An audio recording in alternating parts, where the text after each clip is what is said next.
ಆದಿಯಿಂದ ಗುಪ್ತವಾಗಿರುವಂತಹ ರಹಸ್ಯಗಳನ್ನ, ಸಾಮ್ಯದಲ್ಲಿ ನುಡಿದಂಥ ವಿಷಯಗಳನ್ನ ತಂದೆ ನಮಗೆ ಪವಿತ್ರಾತ್ಮನ ಸಹಾಯದಿಂದ ಸಜೀವ ವಾಕ್ಯಗಳನ್ನ ನಮ್ಮ ಹೃದಯದಲ್ಲಿ ಬಿತ್ತುವಂತೆ ನಾನು ಬೇಡ್ಕೊಳ್ತಾ ಇದ್ದೇನೆ ಸ್ವಾಮಿ. ನಿನ್ನ ಸೇವಕನ ನಾಲಿಗೆಯನ್ನ, ಬಾಯಿಯನ್ನ,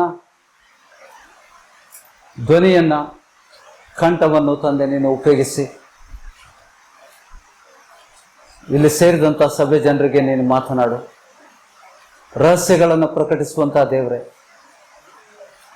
ಆ ಸಜೀವ ವಾಕ್ಯಗಳು ನಮ್ಮ ಜೀವನವನ್ನು ಮಾರ್ಪಡಿಸುವಂಥದ್ದಾಗಲಿ.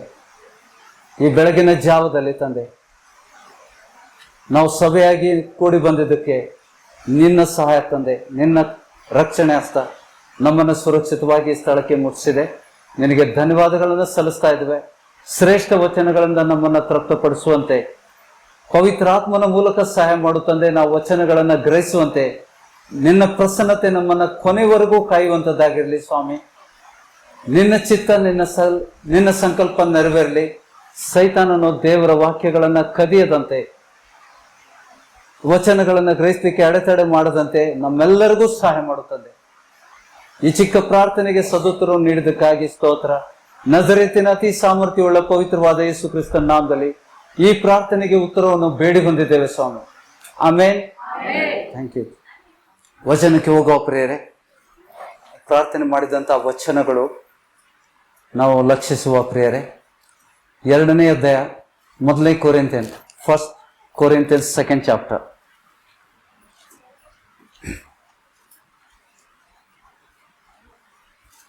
ಪೌಲ ಹೇಳ್ತಾ ಇದ್ದಾನೆ 7ನೇ ವಚನದಿಂದ, ನಮ್ಮ ಪ್ರಯಾಸ ವಚನ ಓದುವುದರಲ್ಲಿ ಎಷ್ಟು ಅವಶ್ಯಕತೆ ಇದೆ ಅಂತ ಹೇಳ್ಬಿಟ್ಟು ದೇವರು ಇವತ್ತು ನಮ್ಮ ಜೊತೆಗೆ ಮಾತಾಡ್ತಾ ಇದ್ದಾನೆ.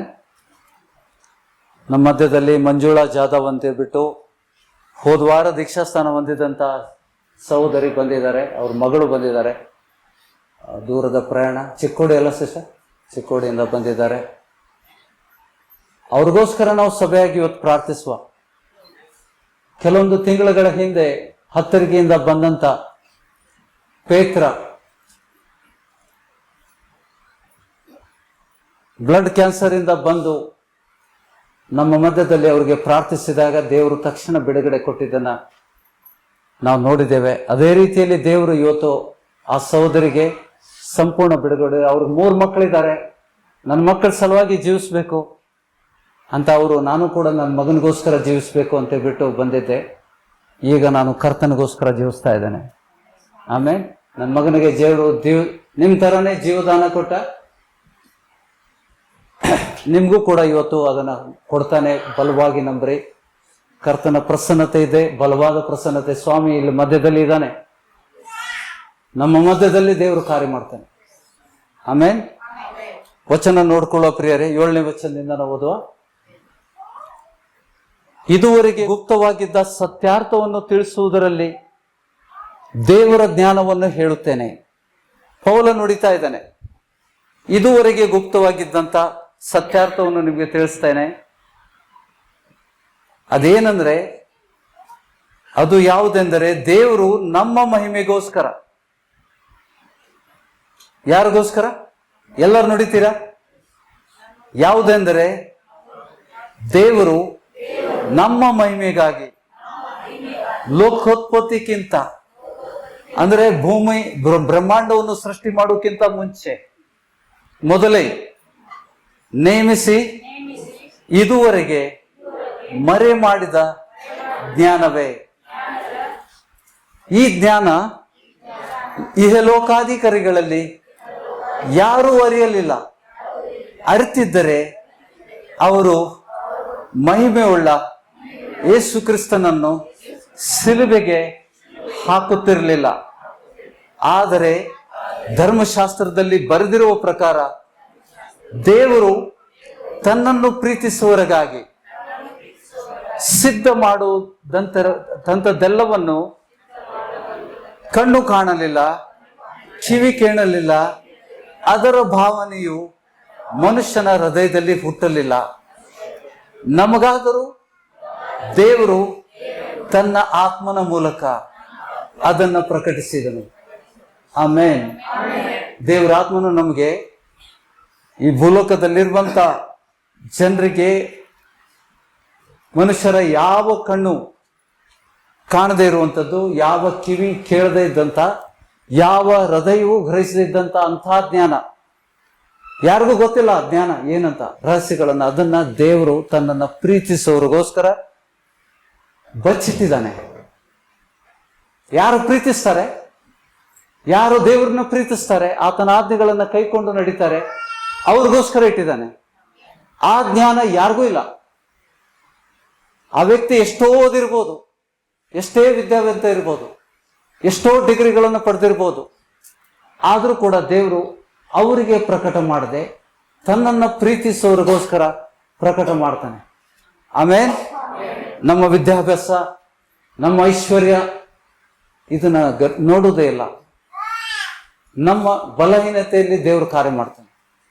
ನಾವು ಎಷ್ಟು ಬುದ್ಧಿವಂತರಂತ ನೋಡ್ಕೊಂಡು ನಮ್ಗೆ ಕೊಡೋದಿಲ್ಲ. ನಾವು ನೋಡ್ತೇವೆ ಹೊಸ ಒಡಂಬಡಿಕೆಯಲ್ಲಿ, ಎಸ್ ಸ್ವಾಮಿ ನೀತಿವಂತರಿಗೋಸ್ಕರ ನಾನು ಬರಲಿಲ್ಲ, ಪಾಪಿಗಳಿಗೋಸ್ಕರ ಬಂದಿದ್ದೇನೆ ಅಂತ ಹೇಳ್ತಾನೆ. ಹೌದಾ? ಎಷ್ಟೋ ಜನ ನಾನು ಪಾಪಿ ಅಂತ ಹೇಳ್ಬಿಟ್ಟು ನಮ್ಗೆ ದೇವರು ಲಕ್ಷಿಸುವುದಿಲ್ಲ ಅಂತ ತಿಳ್ಕೊಳ್ತಾ ಇದ್ರು ಆ ಸಮಯದಲ್ಲಿ. ಆದ್ರೆ ಯೇಸು ಸ್ವಾಮಿ ಪಾಪಿಗಳ ಜೊತೆಗೆ ಊಟಕ್ಕೆ ಕೂತ್ಕೊಳ್ತಾ ಇದ್ದ, ಪಾಪಿಗಳ ಮನೆಯಲ್ಲಿ ಆತನು ಹೋಗ್ತಾ ಇದ್ದ. ಹಳೆ ಒಡಂಬಡಿಕೆಯಲ್ಲಿ ಬರೆದಂತ ವಿಷಯಗಳನ್ನ ಆತನು ಮಾತಾಡ್ತಾ ಇದ್ದಾನೆ. ಇದು ಧರ್ಮಶಾಸ್ತ್ರದಲ್ಲಿ ಮುಂಚಿತವಾಗಿ ಬರೆದಿತ್ತು. ಯಾವ ಕಣ್ಣು ಕಾಣಲಿಲ್ಲ, ಯಾವ ಕಿವಿ ಕೇಳಿಲ್ಲ, ಯಾರ ಹೃದಯವೂ ಗ್ರಹಿಸದೇ ಇರುವಂತ ಬಚ್ಚಿಟ್ಟಂತ ಜ್ಞಾನ ದೇವರು ಸ್ಪೆಷಲಿ ನಮಗೋಸ್ಕರ, ಆತನಿಗೆ ಯಾರು ಆತನಿಗೆ ಪ್ರೀತಿಸ್ತಾರೆ, ಎಲ್ಲರೂ ಹೇಳ್ತಾರೆ ನಾವು ಪ್ರೀತಿಸ್ತೇವೆ ಅಂತ. ಆತನನ್ನು ನಿಜವಾಗ್ಲೂ ಪ್ರೀತಿಸುವವರು ಯಾರಂತ ಯೇಸು ಸ್ವಾಮಿಯಲ್ಲಿ ಹೇಳಿದ್ದಾನೆ, ನನ್ನನ್ನು ಪ್ರೀತಿಸುವವನು ನನ್ನ ಆಜ್ಞೆಗಳನ್ನ ಕೈಕೊಂಡು ನಡೀತಾನೆ. ನಾವು ಆತನ ಆಜ್ಞೆಗಳನ್ನ ಕೈಕೊಂಡು ನಡೆಯೋದಾದ್ರೆ ನಮ್ಮ ವಿದ್ಯಾಭ್ಯಾಸ, ನಮ್ಮ ಶಿಕ್ಷಣ ಯಾವುದಕ್ಕೂ ಲೆಕ್ಕಕ್ಕೆ ಬರುವುದಿಲ್ಲ. ಆ ಜ್ಞಾನ ದೇವರು ನಮ್ಮನ್ನು ಬೆನ್ನಟ್ಟಿ ನಮಗೆ ದಯಪಾಲಿಸಿ ಹೋಗ್ತಾನೆ. ಆ ಜ್ಞಾನವನ್ನು ನಾವು ಸಭೆ ಜನರಿಗೆ ಎಲ್ಲರಿಗೆ ಹಂಚಿಕೊಡ್ಬೇಕು. ದೇವ್ರ ರಹಸ್ಯ, ಅದನ್ನ ದೇವರು ಇವತ್ತಿನ ದಿವಸ ಮಾಡ್ಲಿಕ್ಕಿದ್ದಾನಂತ ನಾನು ಬಲವಾಗಿ ನಂಬ್ತೇನೆ. ನನ್ನ ಆತ್ಮದಲ್ಲಿ ದೇವರು ಪ್ರಕಟ ಮಾಡಿದ್ದು ರಹಸ್ಯಗಳನ್ನ, ಹಿಂದೆಂದೂ ನೀವು ಕೇಳಿದಂತ, ಹಿಂದೆಂದೂ ನೀವು ಕೇಳದೇ ಇದ್ದಂತ ವಿಷಯಗಳನ್ನ, ಸಜೀವಾಕ್ಯಗಳನ್ನ ದೇವರು ನಿಮ್ಮ ಹೃದಯದಲ್ಲಿ ಇವತ್ತಿನ ದಿವಸ ಬಿತ್ತಲಿಕ್ಕಿದ್ದಾನೆ. ಅದನ್ನ ಆಸಕ್ತಿಯಿಂದ ಲಕ್ಷ್ಯ ಕೊಡ್ರಿ, ಅದಕ್ಕೆ ಸ್ಪಂದಿಸ್ರಿ, ಕೋಆಪರೇಟ್ ಮಾಡಿ. ಯಾರಿಗೂ ಈ ವಚನಗಳು ಸೈತಾನ ಕದಿಯದಂತೆ ನಾವು ಎಲ್ಲವನ್ನು ನಮ್ಮ ನಿಯಂತ್ರಣಕ್ಕೆ ಒಳಪಡಿಸುವ, ದೇವರ ಚಿತ್ತಕ್ಕೆ ಒಳಗಾಗುವ, ಪವಿತ್ರಾತ್ಮನಿಗೆ ಎಲ್ಲವನ್ನು ಒಪ್ಪಿಸ್ಕೊಡ್ರಿ. ಸಭೆಯಲ್ಲಿ ಪವಿತ್ರಾತ್ಮ ಇಲ್ಲ ಅಂತಂದ್ರೆ ಏನೂ ಕಾರ್ಯ ಆಗುದಿಲ್ಲ. ಪವಿತ್ರಾತ್ಮನ ಕಾರ್ಯಗಳನ್ನ, ರಹಸ್ಯಗಳನ್ನ ಯಾವಾಗ ಪ್ರಕಟ ಆಗ್ತದೆ ನಮ್ಗೆ, ಇದು ಈ ಜ್ಞಾನ ದೇವರಿಂದ ಬಂದಿದ್ದೇ ಅಂತ ಹೇಳ್ಬಿಟ್ಟು ನಮ್ಗೆ ಖಚಿತ ಆಗ್ತದೆ. ಹೌದಾ? ಕಳೆದ ಎರಡು ತಿಂಗಳಲ್ಲಿ ದೇವರು ಅನೇಕ ವಿಷಯಗಳನ್ನು, ಹೊಸ ವಿಷಯಗಳನ್ನ ಸಭೆಯಲ್ಲಿ ಪ್ರಕಟ ಮಾಡಿದ್ದಾನೆ. ಯಾರಿಗೆ ಆಸಕ್ತಿ ಉಂಟು ಅವ್ರಿಗೆ, ಯಾರು ಕೇಳ್ತಾರೆ ಅದಕ್ಕೆ, ಯಾರ ಮನಸ್ಸು ದೇವರ ವಾಕ್ಯಕ್ಕೆ ತಿರುಗಿದೆ ಅವರು ಗ್ರಹಿಸ್ತಾರೆ. ದಯವಿಟ್ಟು ವಿಡಿಯೋಗಳನ್ನ ಹಾಕೊಂಡು ಕೆಲಸ ಮಾಡುವಂತ ಸಮಯದಲ್ಲಿ ಮಾಡಬೇಡ್ರಿ. ನೀವು ಅಡುಗೆ ಮನೆಯಲ್ಲಿ ಟಿವಿ ಆನ್ ಇದೆ, ಮೊಬೈಲ್ ಆನ್ ಇದೆ, ದೇವರ ವಚನಗಳು ಆನ್ ಇದಾವೆ, ಆದ್ರೆ ನಿಮ್ಮ ಮನಸ್ಸಲ್ಲಿದೆ. ಆ ರೀತಿ ನೀವು ಆನ್ ಮಾಡಿದರೆ ನಿಮ್ಗೆ ಏನು ಉಪಯೋಗ ಆಗೋದಿಲ್ಲ. ಲಕ್ಷ್ಯ ಬಿಟ್ಟು ನಿಮ್ಮೆಲ್ಲ ಕೆಲಸಗಳನ್ನು ಮುಗಿಸಿ, ಆತರದಿಂದ ಲಕ್ಷ್ಯ ಬಿಟ್ಟು ನಿಮ್ಮ ಬೈಬಲ್ ಅನ್ನ ತೆರೆದಿಡಿ, ದೇವ್ರ ವಾಕ್ಯಗಳನ್ನ ಸಾರಿದಂತ ದೇವ್ರ ವಚನಗಳನ್ನ, ವಿಡಿಯೋಗಳನ್ನ ಆನ್ ಮಾಡ್ರಿ. ದೇವರ ಸೇವಕರ ಮೂಲಕ ದೇವರು ಏನ್ ನುಡಿತಾ ಇದ್ದದ್ದನ್ನ ಗಮನಿಸ್ರಿ. ಆಮೇಲೆ ದೇವರು ತನ್ನ ಸೇವಕನ ತುಟಿ, ನಾಲಿಗೆ, ಬಾಯಿಗಳನ್ನ ಮುಗಿಸಿ ಮಾಡ್ತಾನೆ. ಹೌದಾ? ಈ ಸಭೆಯಲ್ಲಿ ಈಗಲ್ಲ, ಅನೇಕ ಸಮಯಗಳಿಂದ, ಕನಿಷ್ಠ 6 ವರ್ಷಗಳಿಂದ 7ನೇ ವರ್ಷಕ್ಕೆ ನಾವು ಬಂದಿದ್ದೇವೆ, 6 ವರ್ಷ ಮುಗಿದಿದ್ದೇವೆ. ಇದನ್ನ ಮಾಡ್ತಾನೆ ಬಂದಿದ್ದಾನೆ. ಹಳೆ ವಿಡಿಯೋಗಳನ್ನ ನೋಡ್ರಿ ಅಂತ ಹೇಳ್ತೇನೆ ನಾನು. ಮೊನ್ನೆ ದಿವಸ ಒಂದು ಸಭೆ, ಕ್ರಿಸ್ತನ ಸಭೆ ಯಾವುದಂತ ಗುರುತಿಸ್ಕೊಳ್ಳಿಕ್ಕೆ ಏನು ಮಾರ್ಗ ಅಂತ ಹೇಳ್ಬಿಟ್ಟು ವಿಡಿಯೋ ಬಿಟ್ಟಿದ್ದೆ. ಕೆಲವೊಬ್ರು ನೋಡಿದ್ದೀರಿ, ಯಾರು ನೋಡ್ಲಿಲ್ಲ ಅದನ್ನ ನೋಡ್ಕೊಳ್ರಿ. ನನಗೆ ವಿಚಿತ್ರ ಅನ್ನಿಸ್ತು. ನಿಜವಾಗಲೂ ದೇವರು ಈ ರೀತಿಯಲ್ಲಿ ನನ್ನ ಮೂಲಕ ಮಾತನಾಡಿದ್ದಾನೆ. ಯಾಕೆ ನಾವು ಅದಕ್ಕೆ ಯೋಗ್ಯರಲ್ಲ, ಆ ಜ್ಞಾನವನ್ನು ನಾವು ಪಡ್ಕೊಳ್ಳಿಕ್ಕೆ ಯೋಗ್ಯರಲ್ಲ. ಆದ್ರೂ ಕೂಡ ದೇವರು ಸಭೆಗೋಸ್ಕರ, ಅಂದ್ರೆ ಬಿಲ್ಡಿಂಗ್ ಅಲ್ಲ, ಗೋಡೆ ಅಲ್ಲ, ಸಭೆಯಲ್ಲಿದ್ದಂತ ಜನರಿಗೋಸ್ಕರ, ತನ್ನ ಕುರಿಗಳಿಗೋಸ್ಕರ ದೇವರು ಆ ರಹಸ್ಯಗಳನ್ನು ಪ್ರಕಟ ಮಾಡ್ತಾರೆ. ಗ್ರಹಿಸ್ತಾ ಇದ್ದೇವಾ?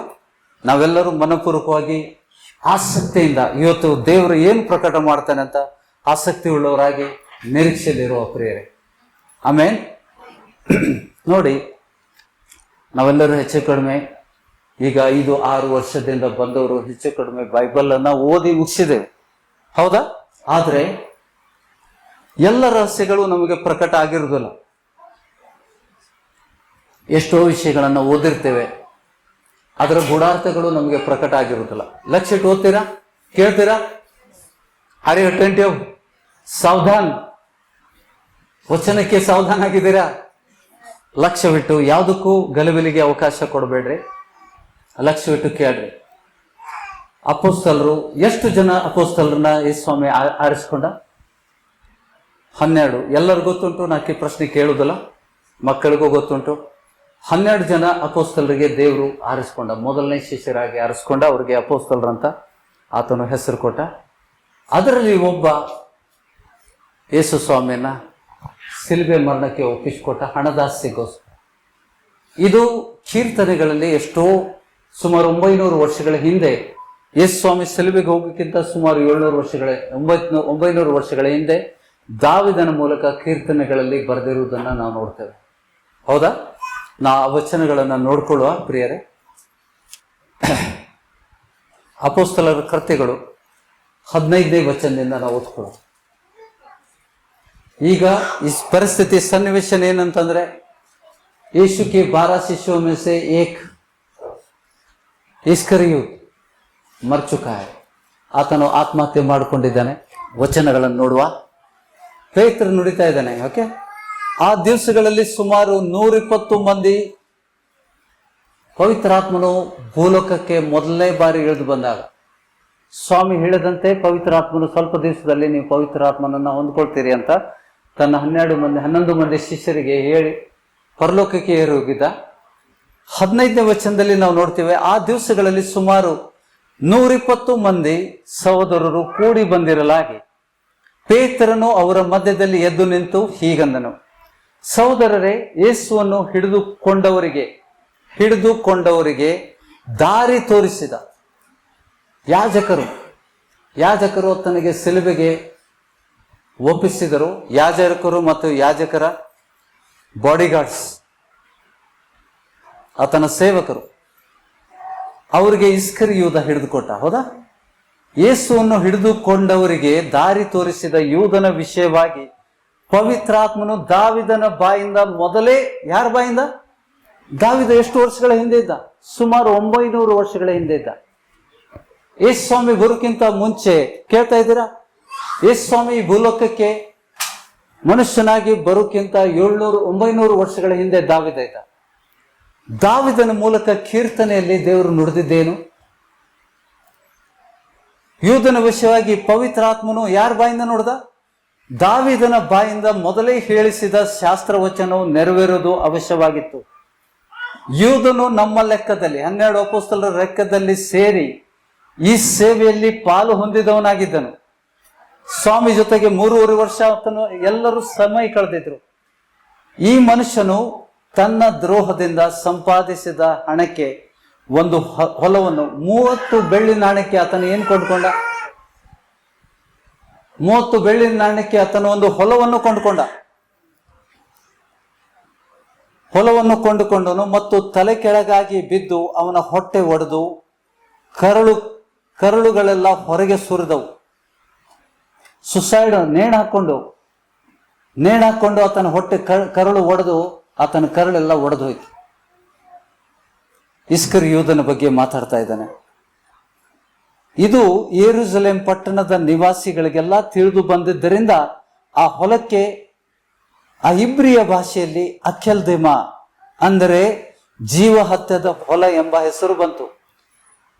ಅವನ ವಿಷಯವಾಗಿ, ಇಸ್ಕರಿಯೋದನ ವಿಷಯವಾಗಿ, ಅವನ ಮನೆ ಹಾಳು ಬೀಳಲಿ, ಅದು ಜನಶೂನ್ಯವಾಗಲಿ ಎಂತಲೂ, ಅವನ ಉದ್ಯೋಗವು, ಆತನ ಅಪೊಸ್ತಲ ಉದ್ಯೋಗವು ಮತ್ತೊಬ್ಬನಿಗಾಗಲಿ ಅಂತಲೂ ಕೀರ್ತನೆಗಳ ಗ್ರಂಥದಲ್ಲಿ ಬರೆದಿದೆ. ಯಾರು ಬರೆದಿದ್ದು? ದಾವಿದ ಬರೆಸಿದವನು ಯಾರು? ಪವಿತ್ರಾತ್ಮ. ಗ್ರಹಿಸ್ತಾ ಇದ್ದೀರಾ?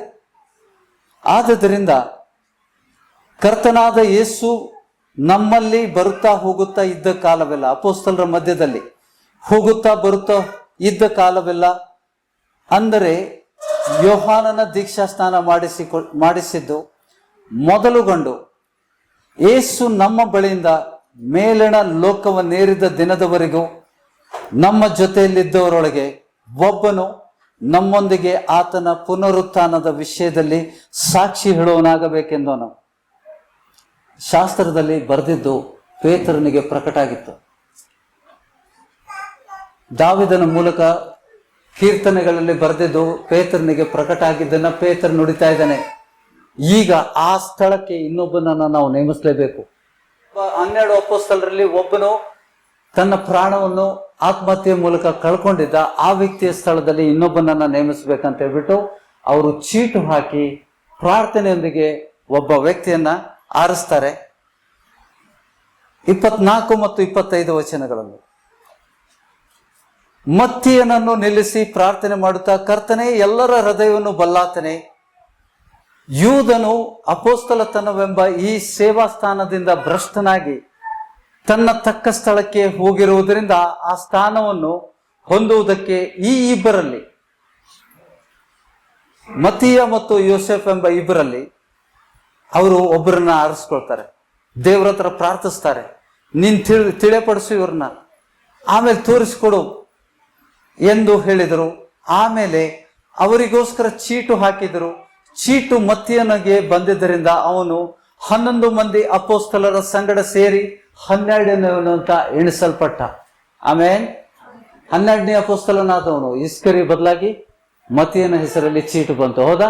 ಆತನ ಅಪೊಸ್ತಲ. ಈ ಅಪೊಸ್ತಲರು 2ನೇ ಅಧ್ಯಾಯದಲ್ಲಿ ಎಲ್ಲರೂ, ಈ 12 ಅಪೊಸ್ತಲರು ಅವರು ಸಮೇತವಾಗಿ 120 ಜನ ಅಪೊಸ್ತಲರ ಸಹಿತ 120 ಜನ ಅವ್ರ ಮೇಲೆ ದೇವರ ಆತ್ಮ ಇಳಿದು ಬಂದ.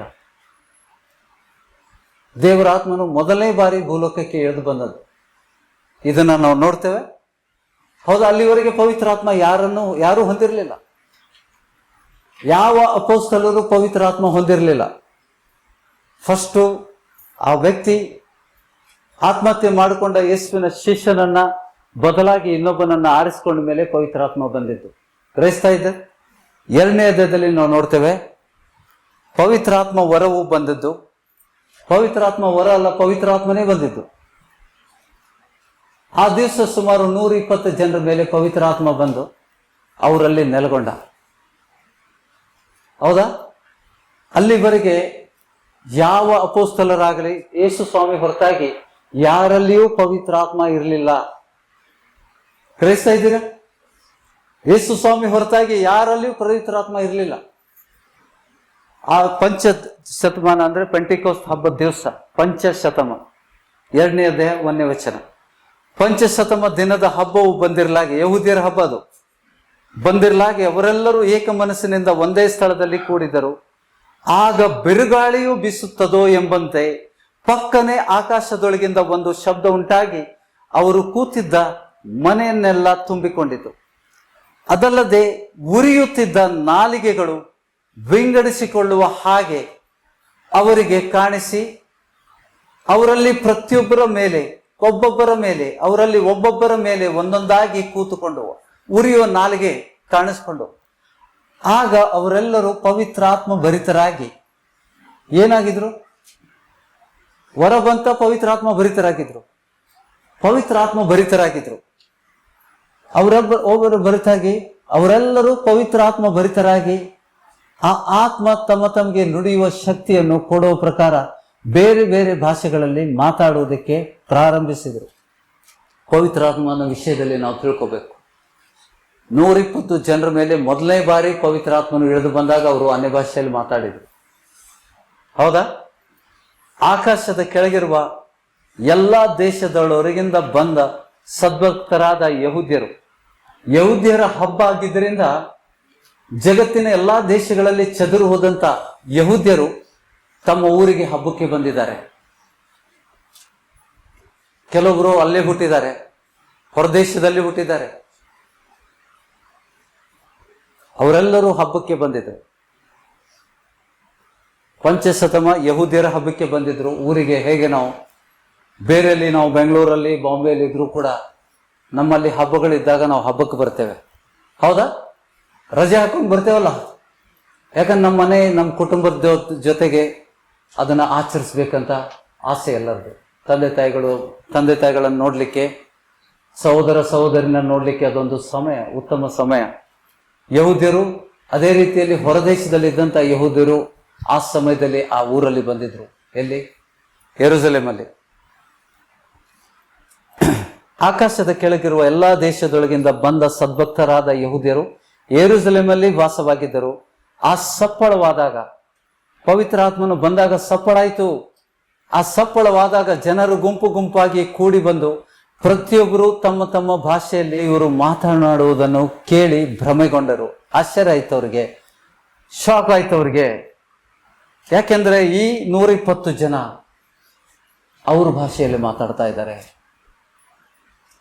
ಈ 120 ಜನ ಪವಿತ್ರ ಆತ್ಮನ ಪ್ರೇರಣೆಯಿಂದ ಆ ಜನರಿಗೆ ಕೇಳುವಂತೆ ಮಾತಾಡ್ತಾ ಇದ್ದಾರೆ.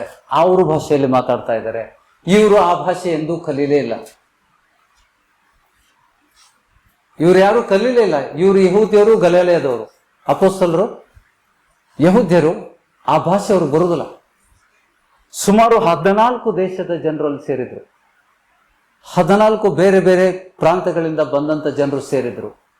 ಅವರು ಅಪೊಸ್ತಲರು ಮತ್ತು 120 ಜನ ಅವ್ರ ಭಾಷೆಯಲ್ಲಿ ಮಾತನಾಡುವುದನ್ನ ಕೇಳಿದ್ರು. ಅವ್ರಿಗೆ ಅರ್ಥ ಆಗುವಂತ ಭಾಷೆ ಅದು ಪವಿತ್ರಾತ್ಮನು ಅವ್ರ ಬಾಯಿಂದ ನುಡಿತಾ ಇದ್ದ. ಆ 120 ಜನರ ಮೂಲಕ ಪವಿತ್ರಾತ್ಮನು ನುಡಿದಿದ್ದನ್ನ ಅವರು ಕೇಳಿದ್ರು, ಆಶ್ಚರ್ಯಪಟ್ರು, ಭ್ರಮೆಗೊಂಡ್ರು. ಎಲ್ಲರೂ ಆಶ್ಚರ್ಯದಿಂದ, 7ನೇ ವಚನ, ಎಲ್ಲರೂ ಆಶ್ಚರ್ಯದಿಂದ ಬೆರಗಾಗಿ, ಈಗೋ ಮಾತನಾಡುತ್ತಿರುವ ಇವರು ಗಲಿಲಾಯದವರು ಅಲ್ಲವೇ? ನಾವು ಪ್ರತಿಯೊಬ್ಬರು ನಮ್ಮ ನಮ್ಮ ಹುಟ್ಟು ಭಾಷೆಯಲ್ಲಿ ಇವರು ಮಾತನಾಡುವುದನ್ನ ಕೇಳುತ್ತೇವಲ್ಲ, ಇದು ಹೇಗೆ? ಒಂದ್ ವೇಳೆ ನಮ್ಮಲ್ಲಿ ಯಾರಾದ್ರೂ ಒಬ್ರು ಆ ಸ್ಥಳದಲ್ಲಿ ಹೋಗಿದ್ರೆ, ಯಹೂದಿಯರು ಭಾರತ ದೇಶದಿಂದ, ಕರ್ನಾಟಕದಿಂದ ಅಲ್ಲಿಗೆ ಹೋಗಿದ್ರೆ, ಅವರು ಕನ್ನಡ ಭಾಷೆಯಲ್ಲಿ, ಅಪೊಸ್ತಲರು ಆ 120 ಜನರು ಕನ್ನಡ ಭಾಷೆಯಲ್ಲಿ ಏನೋ ಮಾತಾಡ್ತಾ ಇರೋದನ್ನ ನಾವು ನೋಡ್ಕೊಂಡು, ಇವರು ಗಲಿಲಾಯದವರು, ಈಗ ಕನ್ನಡ ಭಾಷೆಯನ್ನ ಹೇಗೆ ಮಾತಾಡ್ತಾ ಇದ್ದಾರೆ, ಇವರು ಕನ್ನಡ ಗೊತ್ತೇ ಇಲ್ಲಲ್ಲ. ಆ ರೀತಿ ಆ 14 ದೇಶದ ಜನರು ಆಶ್ಚರ್ಯಪಟ್ಟರು. ನಮ್ಮ ಭಾಷೆಗಳಲ್ಲಿ ಅವರು ಮಾತಾಡೋದನ್ನ ನಾವು ಕೇಳ್ತಾ ಇದ್ದೇವಲ್ಲ, ನೋಡಿದ್ರೆ ಅವರು ಗಲಿಲಾಯದವರು, ನಮ್ಮ ದೇಶದಲ್ಲಿ ವಾಸವಾಗಿಲ್ಲ. ಅದು ಅದ್ಭುತವಾಗಿ ದೇವರು ಮಾಡಿದಂತ ಒಂದು ಸಂಕೇತ. ಜನ ಆಶ್ಚರ್ಯಪಟ್ಟರು. ಅದಕ್ಕೆ ಆಶ್ಚರ್ಯಪಟ್ಟವರು ಒಬ್ರಿಗೊಬ್ರು ಕೇಳ್ತಾ ಇದ್ದಾರೆ. 9ನೇ ವಚನದಲ್ಲಿ, ಪಾರ್ಥ್ಯರು, ಲೆಕ್ಕ ಮಾಡ್ತೀರಾ? ಎಲ್ಲರಿಗೂ ಬೆರಳಿದೆಯಲ್ಲ. ಪಾರ್ಥ್ಯರು, ಮೇದ್ಯರು, ಎಲಾಮರು, ಮೆಸೊಪೊತ್ಯಾಮ್ಯ, ಯೂದಾಯ, ಕಪ್ಪದ್ಯೋಕ್ಯ, ಪೋಂತ್ಯ, ಅಸ್ಯ, ಪೃಗ್ಯ, ಪಂಪುಲ್ಯ, ಐಗುಪ್ತ, ಕುರೇನಿಯ, ಲಿಬ್ಯ, ಈ ಭಾಷೆಗಳಲ್ಲಿ, ಈ ಸೀಮೆಗಳಲ್ಲಿ ವಾಸವಾಗಿರುವರು. ಮದ್ರ ಹೊರತಾಗಿ ಮತ್ತೆ ರೋಮಾಪುರದ ಬಂದು ಇಳಿದಿರುವ ಯಹೂದ್ಯರು, ಯಹೂದ್ಯ ಮತಾವಲಂಬಿಗಳು, ಕ್ರೇತ್ಯರು, ಅರಬ್ಬಿ ದೇಶದವರು.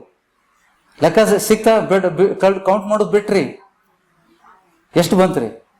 ಅರಬ್ಬಿ ದೇಶದವರು ಆಗಿರುವ ನಾವು ನಮ್ಮ ಭಾಷೆಗಳಲ್ಲಿ ಇವರು ದೇವರ ಮಹತ್ವಗಳನ್ನ ವಿಷಯವಾಗಿ ಹೇಳುವುದನ್ನ ಕೇಳ್ತಾ. ಅರ್ಥ ಇದೆ ಅದಕ್ಕೆ. ದೇವ್ರನ್ನ ಕೊಂಡಾಡ್ತಾ ಇದ್ರು ಅವರು, ದೇವರ ಮಹತ್ವಗಳನ್ನ ನುಡಿತಾ ಇದ್ರು ತಮ್ಮ ಆ ಭಾಷೆಯಿಂದ. ಅವರು ವಿಷಯದಾಗಿ ಹೇಳುವುದನ್ನು ಕೇಳುತ್ತೇವೆ ಅಂದುಕೊಂಡರು. ಎಲ್ಲರೂ ಬೆರಗಾಗಿ ಕಳವಳಗೊಂಡು ಇದೇನಾಗಿರಬಹುದು ಎಂದು ಒಬ್ಬರನ್ನೊಬ್ಬರನ್ನ ಕೇಳ್ತಾ ಇದ್ರು. ತಮ್ಮಲ್ಲಿ ಮಾತಾಡ್ಲಿಕ್ಕೆ ಶುರು ಮಾಡಿದ್ರು ಅವರು. ಕೆಲವರು ಇವರು ಮದ್ಯಪಾನ ಮಾಡಿ ಮತ್ತರಾಗಿದ್ದಾರೆ ಎಂದು ಹಾಸ್ಯ ಮಾಡಿದ್ರು. ಶೆರೆ ಕುಡ್ದಾರ್ರಿ, ಬಡಬಡ್ಸಾತಾರ ಅಂತ ಕೆಲವೊಬ್ರು ಅಂದ್ರು. ಕೆಲವೊಬ್ರು ಹೇಳತ್ತಾರ, ಇಲ್ಲ ಶೆರೆ ಕುಡಿಲಿಲ್ಲ, ಅವರು ಮಾತಾಡುವುದು ನಮ್ಗೆ ಅರ್ಥ ಆಗ್ತಾ ಇದೆ.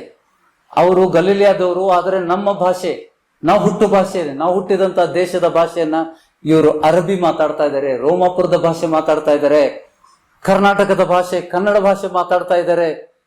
ಇದು ಹೇಗ್ ಸಾಧ್ಯ ಅಂತ ಹೇಳ್ಬಿಟ್ಟು ಅವ್ರು ಆಶ್ಚರ್ಯ ಆಯ್ತು. ಗ್ರಹಿಸ್ತಾ ಇದ್ದೀರಾ? ಆ ದಿನ ಮಾತಾಡಿದ್ದು ಅವ್ರ ಭಾಷೆ, ಸ್ವಂತ ಭಾಷೆ ಅಲ್ಲ. ಅವ್ರ ಮೂಲಕ ಪವಿತ್ರಾತ್ಮನು ದೇವರು ನುಡಿತಾ ಇದ್ದ. ಅವರ ತುಟಿ, ನಾಲಿಗೆ, ಬಾಯಿನ ನುಡಿದು ಅವರವರ ಭಾಷೆಯಲ್ಲಿ ಅದ್ಭುತ ಮಾಡದೇ ಇದ್ರೆ ರಕ್ಷಣೆ ಹೊಂದುವುದಿಲ್ಲ ನಾವು. ದೇವರು ನಮ್ಮ ಮಧ್ಯದಲ್ಲಿ ಅದ್ಭುತ ಮಾಡದೇ ಇದ್ರೆ ನಾವು ರಕ್ಷಣೆ ಹೊಂದುವುದಿಲ್ಲ. ದೇವರ ಚಿತ್ತವನ್ನು ನಾವು ತಿಳ್ಕೋಬೇಕು. ಅಪೊಸ್ತಲರ ಸಮಯದಲ್ಲಿ ಮೊದಲು ಅಪೊಸ್ತಲರಿಗೆ ಏನು ಅಧಿಕಾರ ಕೊಟ್ಟ? ಪವಿತ್ರಾತ್ಮ ಹೊಂದಕ್ಕಿಂತ ಮುಂಚೆ ಪವಿತ್ರಾತ್ಮನು ಈ ದಿವಸ ಹೊಂದ್ಕೊಂಡ್ರು ಅಪೊಸ್ತಲರು. ಅದಕ್ಕಿಂತ ಮುಂಚೆನೆ ಯೇಸು ಸ್ವಾಮಿ ಅವರಿಗೆ ದೆವ್ವಗಳನ್ನ ಬಿಡಿಸುವ, ಎಲ್ಲಾ ತರದ ರೋಗಗಳನ್ನ, ಎಲ್ಲಾ ತರದ ಬೇನೆಗಳನ್ನ ವಾಸಿ ಮಾಡುವಂತ ವರ ಕೊಟ್ಟ ಅಂತ ಹೇಳ್ಬಿಟ್ಟು ಮತ್ತಾಯನ ಸುವಾರ್ತೆ 10ನೇ ಅಧ್ಯಾಯ 1ನೇ ವಚನದಲ್ಲಿ ನಾವು ನೋಡುವ. ಸ್ವಲ್ಪ ಇಲ್ಲಿ ರಿಬ್ಬಿನ್ ಹಾಕಿದ್ದೇವೆ, ತಿರುಗಿ ಬರಬೇಕು. ಇಲ್ಲಿ ರಿಬ್ಬಿನ್ ಹಾಕಿದ್ದೇ ಇರಲಿ. ವಿಷಯಗಳನ್ನು ನೋಡ್ಕೊಳ್ಳೋಣ. ನಾವು ದೇವರು ಹೊಸ ವಿಷಯ ಕಲಿಸ್ತಾ ಇದ್ದಾನಲ್ಲ, ದೇವರು ಹೊಸ ವಿಷಯ ಕಲಿಸ್ತಾ ಇದ್ದಾನಲ್ಲ ಇವತ್ತು. 10ನೇ ಅಧ್ಯಾಯ. ಮತ್ತು ಆತನು ತನ್ನ 12 ಮಂದಿ ಶಿಷ್ಯರನ್ನು ಹತ್ತಿರಕ್ಕೆ ಕರೆದು ದೆವ್ವಗಳನ್ನ ಬಿಡಿಸುವುದಕ್ಕೂ ಎಲ್ಲಾ ತರದ ರೋಗಗಳನ್ನು, ಎಲ್ಲಾ ತರದ ಬೇನೆಗಳನ್ನ ವಾಸಿ ಮಾಡುವುದಕ್ಕೆ ಅವರಿಗೆ ಅಧಿಕಾರ ಕೊಟ್ಟನು. 2 ಮತ್ತು 3 ವಚನ ಮತ್ತು 4ನೇ ವಚನ 12 ಮಂದಿ ಶಿಷ್ಯರ ಹೆಸರಿದ್ದಾವೆ. ಎಷ್ಟೋ ಜನಕ್ಕೆ ಈ ಹೆಸರುಗಳು ಗೊತ್ತಿಲ್ಲ. ಯಾರು ಹೇಳ್ತೀರಿ? 12 ಶಿಷ್ಯರ ಹೆಸರನ್ನು ಯಾರು ಹೇಳ್ತೀರಿ? ನೋಡದೆ ಯಾರು ಹೇಳ್ತೀರಿ? 12 ಶಿಷ್यों का नाम कौन बोलते हो? ಅಲ್ಲಿ ನೋಡಿ ಹೇಳ್ಬೋದು. 2 ಮತ್ತು 3, 4 ವಚನಗಳಲ್ಲಿ 12 ಶಿಷ್ಯರ ಹೆಸರುಗಳು ಬರೆದಿದ್ದೇವೆ. ಅದರಲ್ಲಿ ನಮ್ಗೆ ಗೊತ್ತಿರೋದು ಕೇವಲ 4 ಅಥವಾ 5. ಪೇತ್ರ ಹೇಳ್ತೇವೆ, ಯೋಹಾನ ಹೇಳ್ತೇವೆ, ಯಾಕೋಬ ಹೇಳ್ತೇವೆ, ಯೋಹಾನ ಹೇಳ್ತೇವೆ, ಹೌದಾ? ಮತ್ತಾಯ ಹೇಳ್ತೇವೆ. ಅದು ಬಿಟ್ಟು ಮತ್ತೆ ಮುಂದೆ ಹೇಗಂತಂದ್ರೆ ಮತ್ತೆ ಕೆರಿಬೇಕಾಗ್ತದೆ ನಾವು, ಹೌದಾ? ಕೇವಲ ಹೌದಾ? ಯಾಕೆಂದ್ರೆ ನಾವು ಹೆಂಗ್ ಓದ್ತೇವೆ ವಚನ, ಆಳವಾಗಿ ಹೋಗುವುದಿಲ್ಲ. ಕಾಟಾಚಾರಕ್ಕೆ ಒಗ್ಗರಣೆ ಹೊಡಿತೇವಲ್ಲ, ಕಾಟಾಚಾರಕ್ಕೆ ಬ್ಯಾಳಿಗೆ ಒಗ್ಗರಣೆ ಹೊಡೆದು ಬಿಡ್ತೇವೆ ನಾವು. ಮನೆಯವ್ರಿಗೆಲ್ಲ ಗೊತ್ತಾಗ್ತದೆ, ಯಾಕೋ ಅಮ್ಮಗೆ ಮೂಡಿರ್ಲ ಇವತ್ತು, ಅವಾಗೇನೋ ಮೂಡಿಲ್ಲ, ಬೆಳೆಸಾರ ಹದಗೆಡ್ಸಾರ.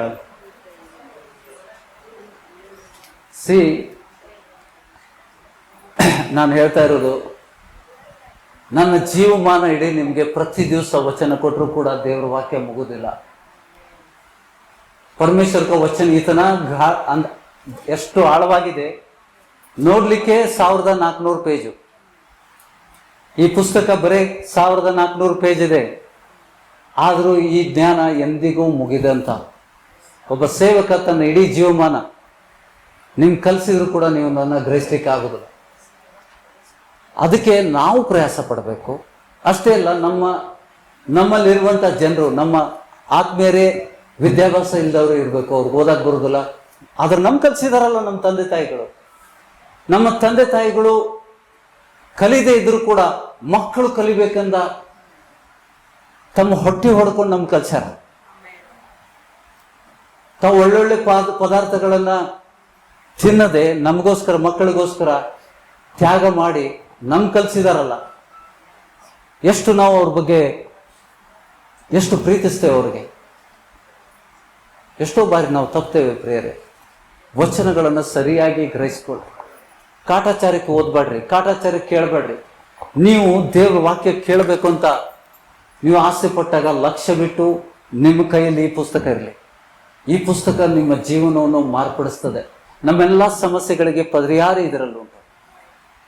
ನಿಮ್ಗೆ ಏನೇ ಕಷ್ಟಗಳಿರ್ಬೋದು, ವೈದ್ಯರಿಗೆ ಮಾಡ್ಲಿಕ್ಕೆ ಆಗದೆ ಇದ್ದಂಥ ವಿಷಯಗಳನ್ನ ದೇವ್ರು ಮಾಡ್ತಾನೆ. ಮನುಷ್ಯನಿಗೆ ಏನು ಮಾಡ್ಲಿಕ್ಕೆ ಆಗುದಿಲ್ಲ ಅದನ್ನೆಲ್ಲ ದೇವರು ಈ ವಚನದಲ್ಲಿ ಯಾವ ರೀತಿ ಪಡ್ಕೋಬೇಕಂತ ಬರೆದಿದ್ದಾನೆ. ಇದನ್ನ ಹೇಗೆ ಓದ್ಬೇಕು ನಾವು? ಅತಿ ಆಸಕ್ತಿ ಇಲ್ಲ, ಲವಲವಿಕೆಯಿಂದ. ಮನ್ ಸೆ ಪಡ್ನಾ ಹೈ, ದಿಲ್ ಸೆ ಪಡ್ನಾ ಹೈ. ಐಸಾ ಕಿ ಮುಜೆ ಗುಪ್ತ ನಿಧಿ ಅಂತ ಹುಡುಕು ಅಂತ ಹೇಳ್ತಾನೆ. ದೇವ್ರ ವಚನ ಹೆಂಗ್ ಹೇಳ್ತದೆ? ಜ್ಞಾನೋಕ್ತಿ ಏನ್ ಹೇಳ್ತದೆ? ದೇವರ ವಚನಗಳನ್ನ ಗುಪ್ತ ನಿಧಿಯಂತೆ ಹುಡುಕು. ಏನಾದ್ರೂ ರಹಸ್ಯಗಳು ಪ್ರಕಟ ಆಗ್ತಾವ? ಯಾಕಂದ್ರೆ ಇವತ್ತು ಓದಿದಂಥ ಮೊದಲೇ ಕೊರಿಂಥಿನಲ್ಲಿ ನಾವು ಓದಿದಂಥದ್ದೇನು? ದೇವರು ತನ್ನನ್ನು ಪ್ರೀತಿಸೋರ ಮಹಿಮೆಗೋಸ್ಕರ. ನಮ್ಮ ಮಹಿಮೆ ಅಂದ್ರೇನು? ನಮ್ಮ ಗೌರವಕ್ಕೋಸ್ಕರ. ಅದರಿಂದ ನಮ್ಗೆ ಗೌರವ ಸಿಗ್ತದ, ನಮ್ಗೆ ಮಹಿಮೆ ಆಗ್ತದ.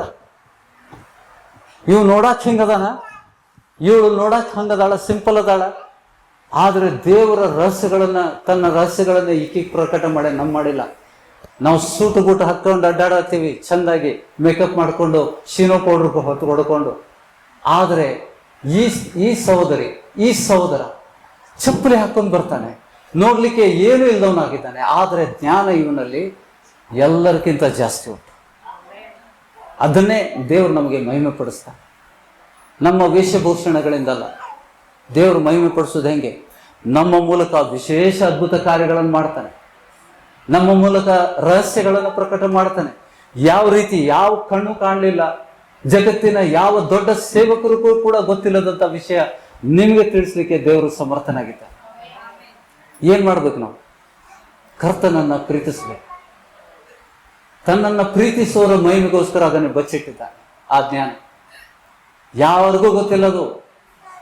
ಅಂತಾರಾಷ್ಟ್ರೀಯ ಮಟ್ಟದ ನೀವು ಹೆಸರು ಹೇಳ್ರಿ, ದೊಡ್ಡ ದೊಡ್ಡ ಸೇವಕರ ಹೆಸರುಗಳನ್ನು ನೀವು ಕೇಳಿದ್ರಲ್ಲ, ಅವ್ರ ನಿಮ್ಮ ಮುಂದೆ ಹತ್ತುವುದಿಲ್ಲ. They are nothing in front of you. ಅವ್ರಿಗೂ ಕೂಡ ನಾಚಿಕೆ ಪಡಿಸ್ತಾನೆ ದೇವರು ನಿಮ್ಮ ಮೂಲಕ. ಅಂಥ ರಹಸ್ಯಗಳನ್ನು ದೇವರು ನಮಗೋಸ್ಕರ ಬಚ್ಚಿಟ್ಟಿದ್ದಾನೆ. ಎಲ್ಲರೂ ಹೇಳ್ತೀರಾ? ತನ್ನನ್ನು ಪ್ರೀತಿಸೋರ ಮಹಿಮೆಗೋಸ್ಕರ ಇಟ್ಟಿದ್ದಾನೆ. ಒಂದು ವೇಳೆ ಕರ್ತನನ್ನ ನಾನು ಮನಪೂರ್ವಕವಾಗಿ ಪ್ರೀತಿಸುವುದಾದ್ರೆ ಆ ರಹಸ್ಯಗಳನ್ನ ನನಗೆ ಪ್ರಕಟ ಮಾಡ್ತಾನೆ. ನನ್ನ ಹೊರತಾಗಿ ಯಾರಿಗೂ ಗೊತ್ತಾಗೋದಿಲ್ರಿ. ಅದು 1000 ವರ್ಷಗಳ ಹಿಂದೆ ಇದ್ದಂಥ ವ್ಯಕ್ತಿಗಳಿಗೂ ಕೂಡ ಅದು ಪ್ರಕಟ ಆಗಿಲ್ಲ. ಅಂತ್ಯ ಸಮಯದಲ್ಲಿ ಜ್ಞಾನ ಹೆಚ್ಚಾಗ್ತದೆ ಅಂತ ಹೇಳ್ತಾನೆ. ದಾನಿಯೇಲನ ಗ್ರಂಥ 12ನೇ ಅಧ್ಯಾಯದಲ್ಲಿ ಹೇಳಿದಾನೆ, ದೇವರ ಜ್ಞಾನ ಹೆಚ್ಚಾಗ್ತದೆ ಅಂತ್ಯ ಸಮಯದಲ್ಲಿ. ಇದು ಅಂತ್ಯ ಸಮಯ. ದೇವರು ವಿಶೇಷವಾದ ಜ್ಞಾನ ನಿಮ್ಮ ಮೂಲಕ ಪ್ರಕಟ ಮಾಡಲಿಕ್ಕೆ ಸಿದ್ಧನಾಗಿದ್ದಾನೆ. ಆದರೂ ನಾವು ಸಿದ್ಧರಾಗಿದ್ದೇವಾ? ನಮ್ಮನ್ನು ನಾವೇ ಪ್ರಶ್ನೆ ಹಾಕೊಳ್ಳೋ ಪ್ರಿಯರೇ. ನಾವು ಸಿದ್ಧರಾಗಿದ್ದ? ಕ್ಯಾ ಹಮ್ ತಯಾರೇ? Are we ready? Are we ready? ಎಷ್ಟು ಜನ ಜೋರಾಗಿ ಹೇಳ್ರಿ ವಾ. 4 ಜನ ಇದ್ದಂಗೆ ಅನಿಸ್ತದೆ ಸಭೆಯಲ್ಲಿ. ಹಾ, ಸರಿ ಹೇಳಿದ್ರು. ಆಮೇಲೆ ಹೇಳಿ ಗಟ್ಟಿ.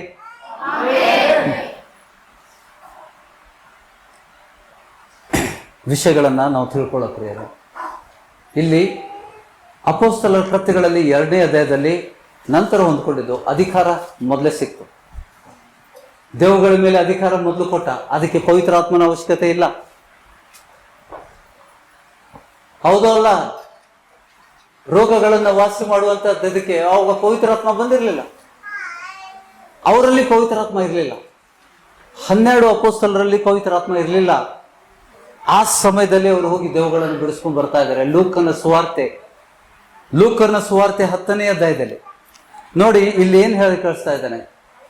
10ನೇ ಅಧ್ಯಾಯದಲ್ಲಿ, ಲೂಕನ ಸುವಾರ್ತೆ 10ನೇ ಅಧ್ಯಾಯದಲ್ಲಿ ಸ್ವಾಮಿ 70 ಮಂದಿ ಶಿಷ್ಯರಿಗೆ, ಬೇರೆ ಶಿಷ್ಯರು 12 ಶಿಷ್ಯರು ಹೊರತಾಗಿ ಬೇರೆ 70 ಶಿಷ್ಯರಿಗೆ, ಗ್ರಹಿಸ್ತಾ ಇದ್ದೀರಾ?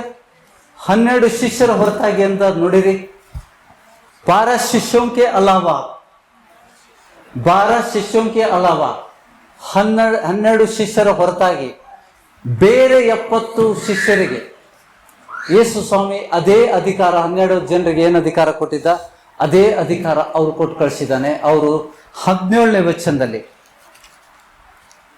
ಲೂಕನ ಸುವಾರ್ತೆ 17ನೇ ವಚನದಲ್ಲಿ, ತರುವಾಯ, ಎಲ್ಲರೂ ನೋಡಿತೀರಾ?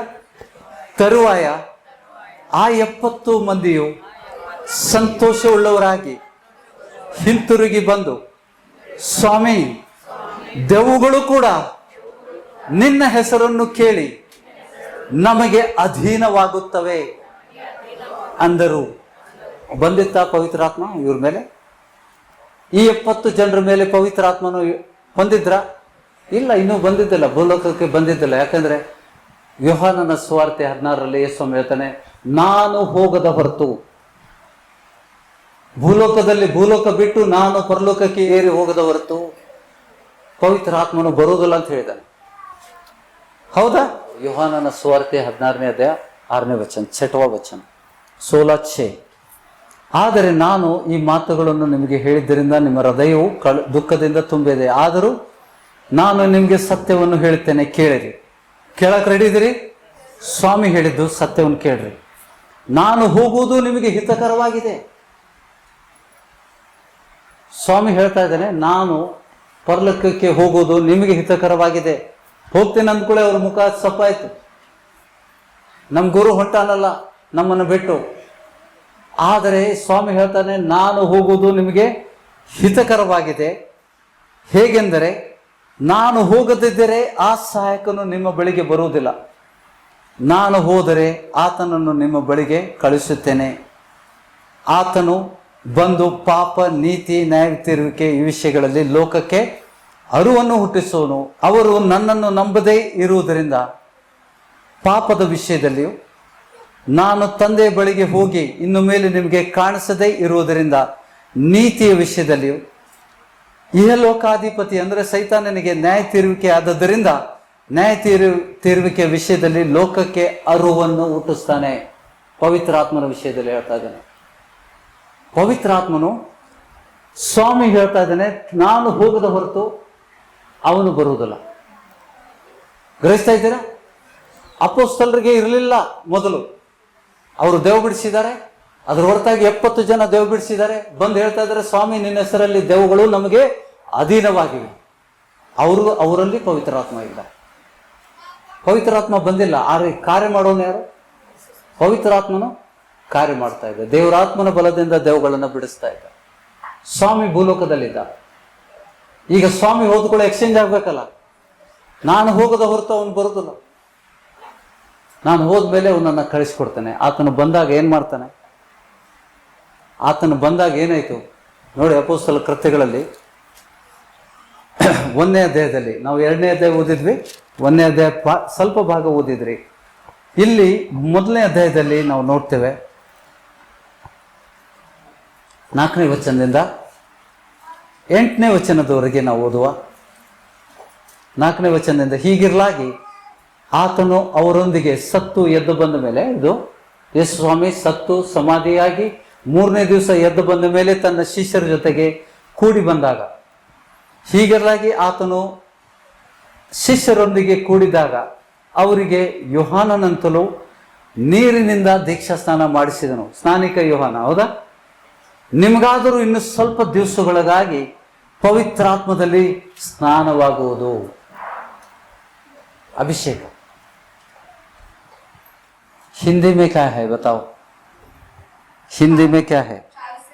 4 से और चेलों से मिलकर उन्हें आज्ञा दी, यरूशलेम छोड़कर मत जाओ, परंतु पिता की उस प्रतिज्ञा के पूरे होने की प्रतीक्षा करते रहो, जिसकी चर्चा तुम मुझसे सुन चुके हो। क्या चर्चा हो? पवित्र आत्मा के बारे में। क्योंकि यूहन्ना ने तो पानी में बपतिस्मा दिया, परंतु थोड़े दिनों के बाद तुम पवित्र आत्मा से बपतिस्मा पाओगे। ಏನದು? ಸ್ನಾನ, ಬಪ್ತಿಸ್ಮ. ಪವಿತ್ರ ಆತ್ಮನಿಂದ ತುಂಬಲ್ಪಡ್ತೀರಿ. ದೀಕ್ಷಾ ಸ್ನಾನ ಅದು ನೀರಿನಿಂದ ಮತ್ತು ಪವಿತ್ರ ಆತ್ಮನಿಂದ, ಹೌದಾ? ಇದು ನೀರಿಂದಲ್ಲ. ಈ ಸ್ನಾನಕ್ಕೆ ಯೋಹಾನ ಹೇಳ್ತಾನೆ, ನಾನಾದರೂ ನಿಮಗೆ ನೀರಿನಿಂದ ದೀಕ್ಷಾ ಸ್ನಾನ ಮಾಡ್ತೇನೆ, ನನ್ನ ನಂತರ ಬರುವವನು ನನಗಿಂತ ಮುಂಚಿನವನು, ಹೆಚ್ಚಿನವನು. ಆತನ ಕೆರದ ಭಾರಗಳನ್ನು ಹೊರಲಿಕ್ಕೂ ಕೂಡ, ತೆಗಿಲಿಕ್ಕೆ, ಬಿಚ್ಚಲಿಕ್ಕೆ ನಾನು ಅಸಮರ್ಥನಾಗಿದ್ದೇನೆ. ಆತನು ನಿಮ್ಮನ್ನು ಪವಿತ್ರ ಆತ್ಮನಿಂದ ಮತ್ತು ಬೆಂಕಿಯಿಂದ ಅಭಿಷೇಕಿಸು. ಹೌದಾ? ಆ ಅಭಿಷೇಕಕ್ಕೋಸ್ಕರ ಕಾಯ್ಕೊಂಡಿರ್ಬೇಕು ಅಂತ ಹೇಳ್ತಾನೆ ಸ್ವಾಮಿ. ಹೇಳ್ತಾ ಇದ್ದಾನೆ, ಹೌದಾ? ಇನ್ನು ಸ್ವಲ್ಪ ದಿವಸಗಳಿಗಾಗಿ. ಯೋಹಾನನಂತೂ ನೀರಿನಲ್ಲಿ ದೀಕ್ಷಾ ಸ್ನಾನ ಮಾಡಿಸಿದನು, ನಿಮ್ಗಾದರೂ ಇನ್ನು ಸ್ವಲ್ಪ ದಿವಸಗಳಿಗಾಗಿ ಪವಿತ್ರ ಆತ್ಮನದಲ್ಲಿ ಅಭಿಷೇಕವಾಗುವುದು. ದೀಕ್ಷೆ ಅದು ದೀಕ್ಷಾ ಸ್ನಾನವಾಗುವುದು, ಬಾಪ್ತಿಸ್ಮ. ಆದ ಕಾರಣ ನೀವು ಯೆರೂಸಲೇಮನ್ನು ಬಿಟ್ಟು ಹೋಗದೆ ತಂದೆ ಮಾಡಿದಂತ, ನೀವು ನನ್ನಿಂದ ಕೇಳಿದಂತ ವಾಗ್ದಾನಕ್ಕೆ ಕಾದುಕೊಂಡಿರಿ ಎಂದು ಅಪ್ಪಣೆ ಕೊಟ್ಟನು. ಕೂಡಿ ಬಂದವರು ಆತನನ್ನು, ಸ್ವಾಮಿ ಇದೇ ಕಾಲದಲ್ಲಿ ಇಸ್ರಾಯೇಲ್ ಜನರಿಗೆ ರಾಜ್ಯವನ್ನು ತಿರುಗಿ ಸ್ಥಾಪಿಸಿಕೊಡುವೆ ಎಂದು ಕೇಳಲು, ಅರಸನಾಗ್ತಾನೆ, ಚಕ್ರವರ್ತಿ ಆಗ್ತಾನೆ ಯೇಸು ಅಂತ ತಿಳ್ಕೊಂಡಿದ್ರು. ಇಸ್ರಾಯೇಲರ ಅರಸ ಅಂತ ತಿಳ್ಕೊಂಡಿದ್ರು. ಅವನಿಗೆ ರಾಜ್ಯ ಸ್ಥಾಪನೆ ಯಾವಾಗ ಮಾಡ್ತಾನೆ ಅಂತ ಬಿಟ್ಟು ಗೊತ್ತಿರಲಿಲ್ಲ. ಅವರು ಯಾವ ರಾಜ್ಯದ ಬಗ್ಗೆ ಗೊತ್ತಿರಲಿಲ್ಲ. ಅದಕ್ಕೆ ಆ ಪ್ರಶ್ನೆ ಕೇಳ್ತಾ ಇದ್ದಾರೆ. ಸಾತ್ವವಚನ, ಆತನು ಅವರಿಗೆ, ತಂದೆಯು ಸ್ವಂತ ಅಧಿಕಾರದಲ್ಲಿ ಇಟ್ಟುಕೊಂಡಿರುವ ಕಾಲಗಳನ್ನು, ಸಮಯವನ್ನು ತಿಳಿದುಕೊಳ್ಳುವುದು ನಿಮ್ಮ ಕೆಲಸವಲ್ಲ. ಆ ಕಾಲ ತಕ್ಕ ಸಮಯದಲ್ಲಿ ದೇವರು ಪ್ರಕಟ ಮಾಡ್ತಾನೆ. ಆದರೆ ಪವಿತ್ರಾತ್ಮನು ನಿಮ್ಮ ಮೇಲೆ ಬರಲು ನೀವು ಬಲವನ್ನು ಹೊಂದಿ ಯೆರೂಸಲೇಮಲ್ಲಿಯೂ ಎಲ್ಲ ಯೂದದ ಸುಮಾರ್ಯದಲ್ಲಿ ಸೀಮೆಗಳಲ್ಲಿ ಭೂಲೋಕದ ಕಟ್ಟ ಕಡೆವರೆಗೂ ನನ್ನ ಸಾಕ್ಷಿಗಳಾಗಿರ್ಬೇಕು ಅಂದನು. ಅಲ್ಲಿವರೆಗೆ ಸಾಕ್ಷಿ ಆಗುತ್ತಲ್ಲ. ಪವಿತ್ರಾತ್ಮನು ನಿಮ್ಮ ಮೇಲೆ ಬರಲು. ಯೆರೂಸಲೇಮ್ ಬಿಟ್ಟು ಹೋಗ್ಬಿಡ್ರಿ ಅಂತಾನೆ. ಅದಕ್ಕೆ ನಾವು ಓದಿದ್ವಲ್ಲ 2ನೇ ಅಧ್ಯಾಯದಲ್ಲಿ, ಯೆರೂಸಲೇಮಲ್ಲೇ ಅವರು ಬಿಟ್ಟು ಹೋಗಿರ್ಲಿಲ್ಲ, ಕಾದುಕೊಂಡಿದ್ರು ಪವಿತ್ರಾತ್ಮನಿಗೋಸ್ಕರ. ಆ ದಿವಸ ಸುಮಾರು 120 ಜನರ ಮೇಲೆ ಪವಿತ್ರಾತ್ಮನು ಇಳಿದು ಬಂದ. ಅವರು ಅನ್ಯ ಭಾಷೆಯಲ್ಲಿ ಮಾತಾಡಿದ್ರು. ಜನ ಆಶ್ಚರ್ಯಪಟ್ಟರು. ಅದೇ ದಿವಸದಲ್ಲಿ ಎದ್ದು ನಿಂತು 14ನೇ ವಚನ 2:14 ಪೇತ್ರ ನಿಂತು ಭಾಷಣ ಮಾಡ್ತಾನೆ. ಮೀನು ಹಿಡಿಯುವಂತ ವ್ಯಕ್ತಿ, ತಲವಾರು ಇಟ್ಕೊಂಡು ಅಡ್ಡಾಡುವಂತ ವ್ಯಕ್ತಿ, ಕತ್ತಿ ಇಟ್ಕೊಂಡು ಅಡ್ಡಾಡ್ತಾ ಇದ್ದ ಆ ವ್ಯಕ್ತಿ ಇಲ್ಲಿ ಭಾಷಣ ಮಾಡ್ತಾ ಇದ್ದಾನೆ. ಪವಿತ್ರಾತ್ಮ ಭರಿತನಾಗಿ ಆತನು ಮಾತಾಡ್ತಾ ಇದ್ದಾನೆ. ಆಗ ಪೇತ್ರನು 11 ಮಂದಿ ಅಪೊಸ್ತಲರ ಸಹಿತ ಎದ್ದು ನಿಂತು ಗಟ್ಟಿ ಧ್ವನಿಯಿಂದ ಅವರಿಗೆ ಹೀಗೆ ಪ್ರಸಂಗ ಮಾಡಿದನು. ಈ ಪ್ರಸಂಗ ನೋಡ್ರಿ, ಈ ಪ್ರಸಂಗ ಕೇಳಿದಂತ ಜನರಲ್ಲಿ ಸ್ವಾರ್ಥೆಯನ್ನ ಹೇಳಿದ, ವಚನ ಸಮೇತವಾಗಿ ಹೇಳಿದ. ಹಳೆ ಒಡಂಬಡಿಕೆಯಲ್ಲಿ ಬರೆದಿರುವಂತ ವಿಷಯಗಳನ್ನು ಆತನು ತಿಳಿಸಿದ. ಮೋಶೆಯ ಧರ್ಮಶಾಸ್ತ್ರದಲ್ಲಿ ಬರೆದಿದ್ದನ್ನ ಆತನು ತಿಳಿಸಿದ. ಅದೆಲ್ಲ ಜ್ಞಾನ ಅವನಿಗೆ ಎಲ್ಲಿಂದ ಬಂತು? ಪವಿತ್ರಾತ್ಮ ಬಂದ ಮೇಲೆ ಅವನು ಮಾತಾಡಿದ್ದಲ್ಲ, ಅದು ಪವಿತ್ರಾತ್ಮ ಮಾತಾಡಿದ್ದು. ಪೇತ್ರನ ಭಾಷಣ ಯಾರು ಮಾತಾಡಿದ್ದು? ಪವಿತ್ರಾತ್ಮನು ಬಂದಾಗ ಪವಿತ್ರಾತ್ಮ ನುಡಿದಿದ್ದು. 36ನೇ ವಚನದಲ್ಲಿ, 2ನೇ ಅಧ್ಯಾಯ 36ನೇ ವಚನದಲ್ಲಿ ನಾವು ನೋಡ್ತೇವೆ, ಆದುದರಿಂದ ನೀವು ಸಿಲುಬೆಗೆ ಹಾಕಿಸಿದ ಈ ಯೇಸುವನ್ನೇ ದೇವರು ಒಡೆಯನನ್ನಾಗಿಯೂ ಕ್ರಿಸ್ತನನ್ನಾಗಿಯೂ ಮಾಡಿದ್ದಾನೆಂಬುದು ಇಸ್ರಾಯೇಲ್ ಕುಲದವರಿಗೆಲ್ಲ ನಿಸ್ಸಂದೇಹವಾಗಿ ತಿಳಿದಿರಲಿ ಎಂದು ಹೇಳಿದೆ. ಇದನ್ನು ಅವರು ಕೇಳಿ, ಯಹೂದ್ಯರು ಕೇಳಿ, ಬೇರೆ ಬೇರೆ ದೇಶದಲ್ಲಿ ಬಂದಂತ, ಅಲ್ಲಿ ನಾವು ಉಚ್ಚಾರ ಮಾಡಿದೆಲ್ಲ ಸುಮಾರು 14 ದೇಶದ ಜನರು ಯಹೂದ್ಯರು ಇದನ್ನ ಕೇಳಿ ಅವರ ಹೃದಯದಲ್ಲಿ ಅಲಗು ನೆಟ್ಟಂತಾಯಿತು. ಪೇತ್ರನನ್ನು ಉಳಿದ ಅಪೊಸ್ತಲರನ್ನು, ಸಹೋದರರೇ ನಾವೇನು ಮಾಡಬೇಕು ಎಂದು ಕೇಳಲು ಪೇತ್ರನು ಅವರಿಗೆ, ನಿಮ್ಮ ಪಾಪಗಳು ಪರಿಹಾರವಾಗುವುದಕ್ಕಾಗಿ ನಿಮ್ಮಲ್ಲಿ ಪ್ರತಿಯೊಬ್ಬರು ದೇವರ ಕಡೆ ತಿರುಕೊಂಡು ಯೇಸು ಕ್ರಿಸ್ತನ ಹೆಸರಿನ ಮೇಲೆ ದೀಕ್ಷಾಸ್ನಾನ ಮಾಡಿಸಿಕೊಳ್ಳ್ರಿ. ಆಮೇನ್. ಆಗ ಅವರು ಪವಿತ್ರ, ನಿಮ್ಮ ಪಾಪ ಪರಿಹಾರ ಆಗ್ಬೇಕಂದ್ರೆ ಏನಾಗ್ಬೇಕು? ದೀಕ್ಷಾಸ್ನಾನ ಮಾಡ್ಕೊಳ್ಬೇಕು. ಪಾಪ ಪರಿಹಾರ ಆದಾಗ ಏನಾಗ್ತದೆ? ಬಿಡುಗಡೆ ಆಗ್ತದೆ. ಎಲ್ಲಿಂದ ಬಿಡುಗಡೆ ಆಗ್ತದೆ? ರೋಗದಿಂದ ಬಿಡುಗಡೆ ಆಗ್ತದೆ. ಅಂಧಕಾರದ ಶಕ್ತಿಗಳಿಂದ ಬಿಡುಗಡೆ ಆಗ್ತದೆ. ಯೇಸು ಸ್ವಾಮಿ ಹೆಸರಲ್ಲಿ ನೀವು ದೀಕ್ಷಾಸ್ನಾನ ಮಾಡಿಸ್ಕೊಂಡಿದ್ರೆ ನಿಮ್ಮ ಪಾಪಗಳು ಕ್ಷಮಿಸಲ್ಪಟ್ಟಿದ್ದಾವೆ. ನಂಬ್ತೀರಾ? ದೀಕ್ಷಾಸ್ನಾನ ಹೊಂದಿದ್ರಲ್ಲಿ ಎಷ್ಟು ಜನ ನಂಬ್ತೀರಿ? ನಾನು ದೀಕ್ಷಾಸ್ನಾನ ಹೊಂದುವುದರ ಮೂಲಕ ನನ್ನ ಪಾಪಗಳು ಕ್ಷಮಿಸಲ್ಪಟ್ಟಿದ್ದಾವೆ. ಇದನ್ನ ನಂಬಬೇಕು. ನೀವು ನಂಬಲಿಲ್ಲ ಅಂದ್ರೆ ಏನಾಗೋದು? ದೀಕ್ಷಾಸ್ನಾನ, ಯೇಸು ಸ್ವಾಮಿ ಹೆಸರಲ್ಲಿ ದೀಕ್ಷಾಸ್ನಾನ ಮಾಡಿಕೊಂಡಾಗ ನಿಮ್ಮೆಲ್ಲ ಸಕಲ ಪಾಪಗಳು, ಚಿಕ್ಕಂದಿನಿಂದ ನಿಮ್ಮ ಪೂರ್ವಜರ ಪಾಪ, ನಿಮ್ಮ ಸ್ವತಃ ಮಾಡಿದಂತ ಪಾಪ, ಜನ್ಮ ಪಾಪ, ಕರ್ಮ ಪಾಪ ಎಲ್ಲವೂ ತೊಳೆಯಲ್ಪಡ್ತದೆ. ನೀವು ನೀತಿವಂತರಾಗಿ ನಿಲ್ತೀರಿ. ಈಗ ಸೈತಾನ ನಿಮ್ಮನ್ನು ಬಿಡಲೇಬೇಕು. ಸೈತಾನ ಬಿಟ್ಟು ಹೋಗ್ಲೇಬೇಕು. ನಿಮ್ಮ ಪಾಪಗಳು ನೀವು ಬಲವಾಗಿ ನಂಬಬೇಕು. ವಚನ ನಂಬ್ರಿ, ನಂದಲ್ಲ ಇದು. ಈ ವಾಕ್ಯ ಕೊಟ್ಟವನು ದೇವರು. ದೇವರ ಆತ್ಮನ ನುಡಿದಂಥ ವಚನ ಪೇತ್ರನ ಮೂಲಕ. ಯೇಸುವಿನ ಹೆಸರಲ್ಲಿ ನೀವು ದೀಕ್ಷಾಸ್ನಾನ ಕೊಟ್ಟಾಗ ನಿಮ್ಮೆಲ್ಲ ಸಕಲ ಪಾಪಗಳು ಕ್ಷಮಿಸಲ್ಪಟ್ಟವೆ. ಸಕಲ ಪಾಪಗಳು ಕ್ಷಮಿಸಿದಾಗ ಸಕಲ ರೋಗಗಳು ಕೂಡ ಬಿಟ್ಟು ಹೋಗ್ತವೆ. ಯಾಕೆಂದ್ರೆ ಪಾಪ ಮಾಡಿದಾಗ ಸೈತಾನ ಒಳಗೆ ಬಂದ ಇರ್ತಾನೆ. ಯಾರು ಪಾಪ ಮಾಡ್ತಾರೆ ದೆವ್ವಗಳು ಒಳಗೆ ಬಂದ್ಬಿಟ್ಟಿರ್ತಾವೆ ನಿಮ್ಮ ಶರೀರದ ಒಳಗಡೆ. ನೀವು ಬಲವಾಗಿ ದೀಕ್ಷಾಸ್ನಾನ ಮಾಡಿಕೊಂಡು ಬಲವಾಗಿ ನಂಬಬೇಕು. ಮ್ಯಾಗಿನ ಮ್ಯಾಗಲ್ಲ. ನಂಬಿಕೆಯಲ್ಲಿ ವ್ಯತ್ಯಾಸ ಉಂಟು. ಹೌದಾ? ನಂಬಿಕೆಯಲ್ಲಿ ವ್ಯತ್ಯಾಸ ಉಂಟು. ಅಂಬರಾಮನ ನಂಬಿಕೆ ಬೇರೆ ಇತ್ತು. ತನ್ನ ಒಬ್ಬನೇ ಮಗನನ್ನ, ದೇವರು ಹೇಳ್ತಾನೆ, ನಿನ್ನೊಬ್ಬನೇ ಮಗನನ್ನ ನನಗೆ ಯಜ್ಞವಾಗಿ ಕೊಡು. ಬೆಳಿಗ್ಗೆ ಎದ್ಬಿಟ್ಟು ಮಗನನ್ನ ಕಟ್ಟಿಗೆ ಕತ್ತೆ ಮೇಲೆ ಹೊರಿಸಿ ಎಲ್ಲ ರೆಡಿ ಮಾಡಿ ಚಾಕು ತಗೊಂಡು ಹೋಗ್ತಾನೆ. ಅವನು ಕತ್ತಿ ತಗೊಂಡು ಹೋಗ್ತಾನೆ. ಮಗನಿಗೆ ಬಲಿ ಕೊಡಬೇಕೀಗ ನನ್ನ ದೇವರಿಗೆ. ಅವನಿಗೆ 99 ವರ್ಷಕ್ಕೆ ದೇವರು ವಾಗ್ದಾನ ಮಾಡಿರ್ತಾನೆ. ಅವನ ಹೆಂಡತಿಗೆ 90 ವರ್ಷ, ಸಾರಳಿಗೆ. ಆ ಸಮಯದಲ್ಲಿ ದೇವರು ವಾಗ್ದಾನ ಮಾಡ್ತಾನೆ, ನೀನು ಸಾರಳ ಮೂಲಕ ಒಂದು ಮಗುವನ್ನ ಪಡುವಿ, ಆತನ ಹೆಸರು ಇಸಾಕನಂತ ನೀನು ಇಡಬೇಕು. ಒಬ್ಬ ಗಂಡು ಮಗುವನ್ನು ಪಡಿತೀವಿ. ಅವನು ನಂಬಿದ. ತನ್ನ ನಂಬಿಕೆಯನ್ನ ದೇವರನ್ನ ನಂಬ್ತೇನೆ ಅಂತ ಅವನು ಹೆಂಗೆ ಕಾರ್ಯರೂಪದಲ್ಲಿ ತೋರಿಸಿದ. ಒಬ್ಬನೇ ಮಗನನ್ನ ದೇವರಿಗೆ ಒಪ್ಪಿಸ್ಲಿಕ್ಕೆ ಆತನು ಸಿದ್ಧನಾದ.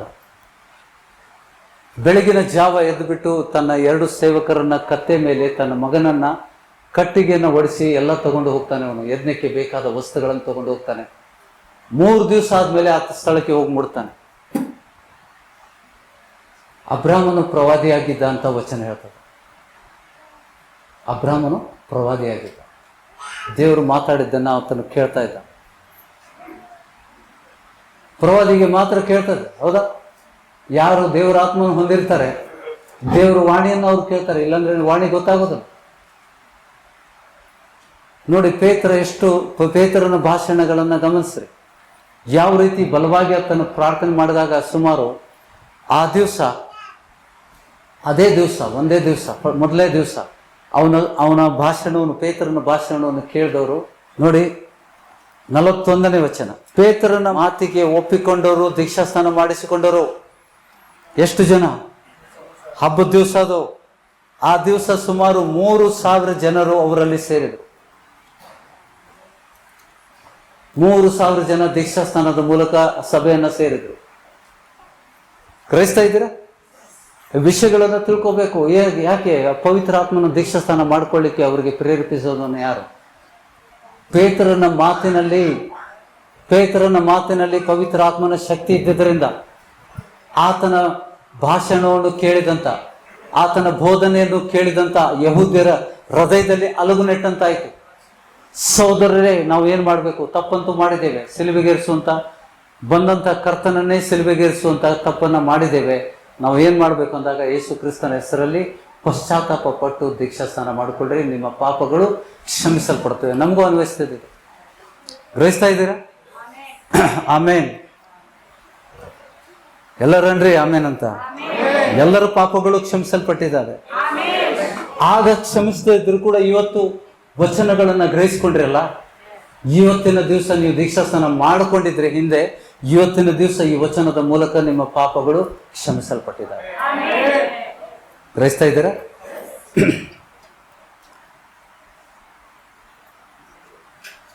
ಈಗ ನಾವೇನು ಕಲಿತಾ ಇದ್ದೇವೆ, ಇದೆಲ್ಲ ನಾವು ಓದಿದ್ದೇವೆ, ನಾವೆಲ್ಲ ಹಿಂದೆ ತಿಳ್ಕೊಂಡಿದ್ದೇವೆ. ಏನು ಹೆಚ್ಚಿನದು? ಪವಿತ್ರಾತ್ಮ ಭೂಲೋಕಕ್ಕೆ ಬರೋಕ್ಕಿಂತ ಮುಂಚೆ ಅವರ ಮೂಲಕ ಅದ್ಭುತ ಕಾರ್ಯಗಳಾದವು.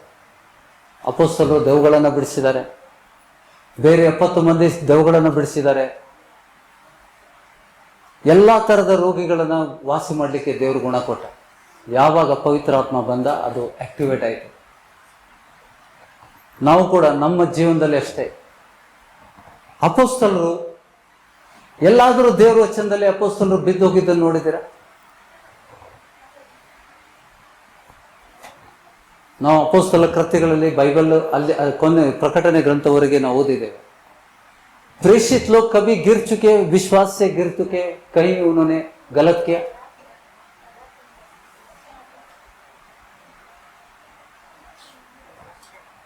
क्या आधार है उसका? Why they could not sin, why they did not sin? क्यों उन्होंने पाप नहीं किया? ಅಪೊಸ್ತಲರು ಯಾಕೆ ಪಾಪ ಮಾಡಲಿಲ್ಲ? ಯಾಕೆ ಅವರು ನಂಬಿಕೆಯಿಂದ ಬಿದ್ದೋಗ್ಲಿಲ್ಲ? ಯೋಹಾನನ ಸುವಾರ್ತೆ 14ನೇ ಅಧ್ಯಾಯದಲ್ಲಿ ನಾವು ನೋಡ್ತೇವೆ. ಪವಿತ್ರಾತ್ಮನ ವಿಷಯದಲ್ಲಿ ಸ್ವಾಮಿ ನುಡಿದಿದ್ದಾನೆ. ಮಕ್ಕಳು ದೊಡ್ಡವರು ಎಲ್ಲರ ಲಕ್ಷ್ಯ ಇಟ್ಟು ಹೋದ್ರೆ ಪ್ರಶ್ನೆ ಕೇಳ್ತೇನೆ ನಿಮ್ಗೀಗ. ಇದುವರೆಗೆ ಕತೆ ಆಯಿತು. It's only foundation. अभी सच्चाई यहां से शुरू होती है. 15 वचन से, ನೀವು ನನ್ನನ್ನು ಪ್ರೀತಿಸುವುದಾದರೆ ನನ್ನ ಆಜ್ಞೆಗಳನ್ನು ಕೈಕೊಂಡು ನಡೆಯಿರಿ. ಆಗ ನೋಡಿ, ಈ ವಚನಗಳನ್ನು ಹಾಕಿದಾರಲ್ಲ,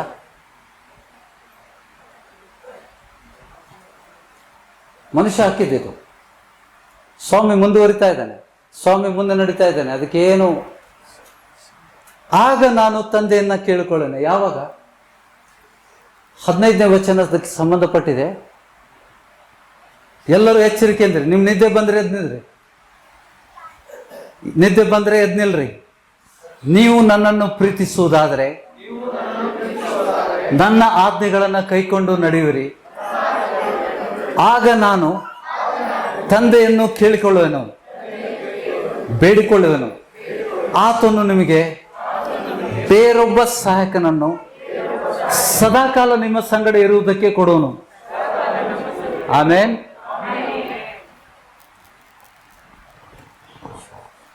ಅರ್ಧಂಬರ್ಧ ಅಂತ ಹೇಳೇನ? ಹಮೇಶ ಕೇಳಿ, ಯುಗದ ಸಮಾಪ್ತಿಯವರೆಗೆ ಆತನು ನಿಮ್ಮ ಜೊತೆಗೆ ಸಹಾಯಕನಾಗಿ ಉಳಿತಾನೆ, ಬಿಟ್ಟು ಹೋಗೋದಿಲ್ಲ. ಸ್ವಾಮಿ ಪವಿತ್ರಾತ್ಮನನ್ನು ಕಳಿಸಿಕೊಟ್ಟಾಗ ಆತನು ನಿಮ್ಮನ್ನ ಬಿಟ್ಟು ಹೋಗೋದಿಲ್ಲ. ಹಳೆ ಒಡಂಬಡಿಕೆಯಲ್ಲಿ ಮಾತಾಡುವಾಗಷ್ಟೇ ಪ್ರವಾದಿಯಲ್ಲಿ ಬರ್ತಾ ಇತ್ತು.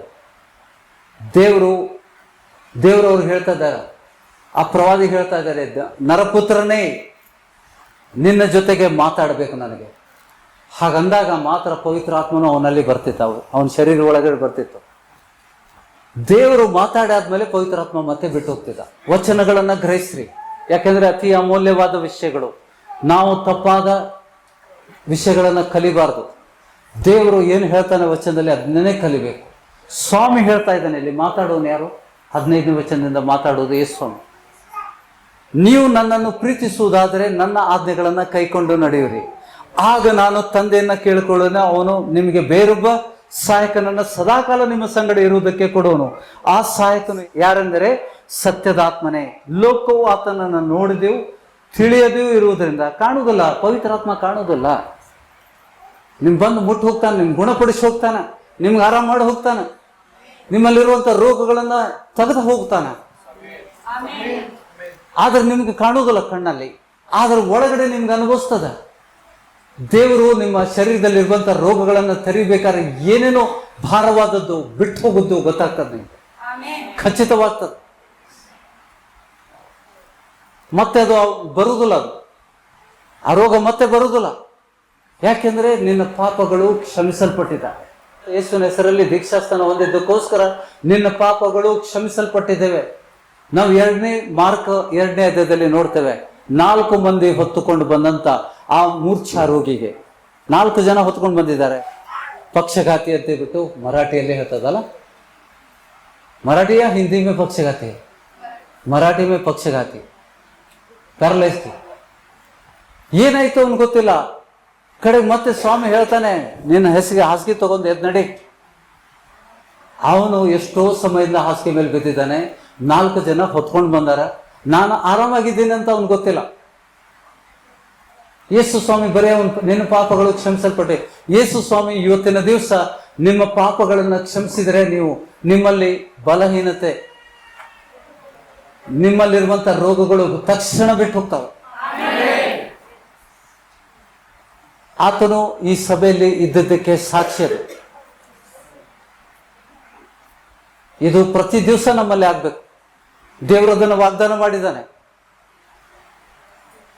ದೇವರದನ್ನ ಈ ಸಭೆಗೆ ವಾಗ್ದಾನ ಮಾಡಿದ್ದಾನೆ. ಇಲ್ಲಿ ರೋಗಗಳು ಬಿಟ್ಟು ಹೋಗ್ತವೆ, ಜನರು ಗುಣಪಡಬೇಕು. ಕೆಲವೊಂದು ವಿಷಯಗಳು ನಮ್ಮಲ್ಲಿ ಕಾರಣಗಳಿರ್ತವೆ. ಅದಕ್ಕೆ ಎಲ್ಲರಿಗೆ ಕ್ಷಮೆ ಕೊಡ್ರಿ. ನಿಮ್ಮ ನಂಬರ್ 1 ವೈರಿ ಯಾರು? ಬರೀರಿ. ಅಲ್ಲಿ ನಗಾಣಿ ಇದ್ರೆ ನಗಾಣಿ ಹೆಸರಾಕ್ರಿ, ಅತ್ತಿ ಹೆಸರಿದ್ರೆ ಅತ್ತಿ ಹಾಕ್ರಿ, ಸೊಸೆ ಇದ್ರೆ ಸೊಸೆ ಹೆಸರು ಬರ್ರಿ, ಗಂಡ ಇದ್ರೆ ಗಂಡನ ಹೆಸರು ಬರ್ರಿ, ಹೆಂಡತಿ ಇದ್ರೆ ಹೆಂಡತಿ ಹೆಸರು ಬರೆದು ಕ್ಷಮೆ ಕೊಡ್ತೇನೆ ದೇವ್ರಿ. ಇವ್ರಿಗೆಲ್ಲ ಮನಪೂರ್ವಕವಾಗಿ ನಾನು ಕ್ಷಮೆ ಕೊಡ್ತೇನೆ. ಅವ್ರಿಗೋಸ್ಕರ ಪ್ರಾರ್ಥಿಸ್ಲಿಕ್ಕೆ ಶುರು ಮಾಡಿ. ಅವ್ರಿಗೋಸ್ಕರ ಪ್ರಾರ್ಥನೆ ಮಾಡಿದ್ರಾಗೆ ನೀವು ಪೂರ್ತಿ ಕ್ಷಮೆ ಕೊಟ್ಟಿದ್ದಕ್ಕೆ ಸಂಕೇತ. ದೇವ್ರು ನೋಡ್ತಾ ಇರ್ತಾನೆ ನೀವು ಪ್ರಾರ್ಥನೆ ಮಾಡೋದನ್ನ. ನೀವು ವೈರಿಗಳ ಲಿಸ್ಟ್ ಮಾಡ್ಕೊಂಡು ನೀವು ಪ್ರಾರ್ಥನೆ ಮಾಡಿದಾಗ ನಿಮ್ಮಲ್ಲಿರುವಂತ ರೋಗಗಳು ಬಿಟ್ಟು ಹೋಗ್ತಾವೆ. ಕ್ಷಣ ಮಾತ್ರದಲ್ಲಿ ಆಗುವಂಥದ್ದು ಇದು, ಅದ್ಭುತ ರೀತಿಯಲ್ಲಿ. ಯಾಕಂದ್ರೆ ನನ್ನ ದೇವರು ಅದ್ಭುತ ಸ್ವರೂಪ, ಆತನಿಗೆ ಅಸಾಧ್ಯವಾದದ್ದು ಯಾವುದಿಲ್ಲ.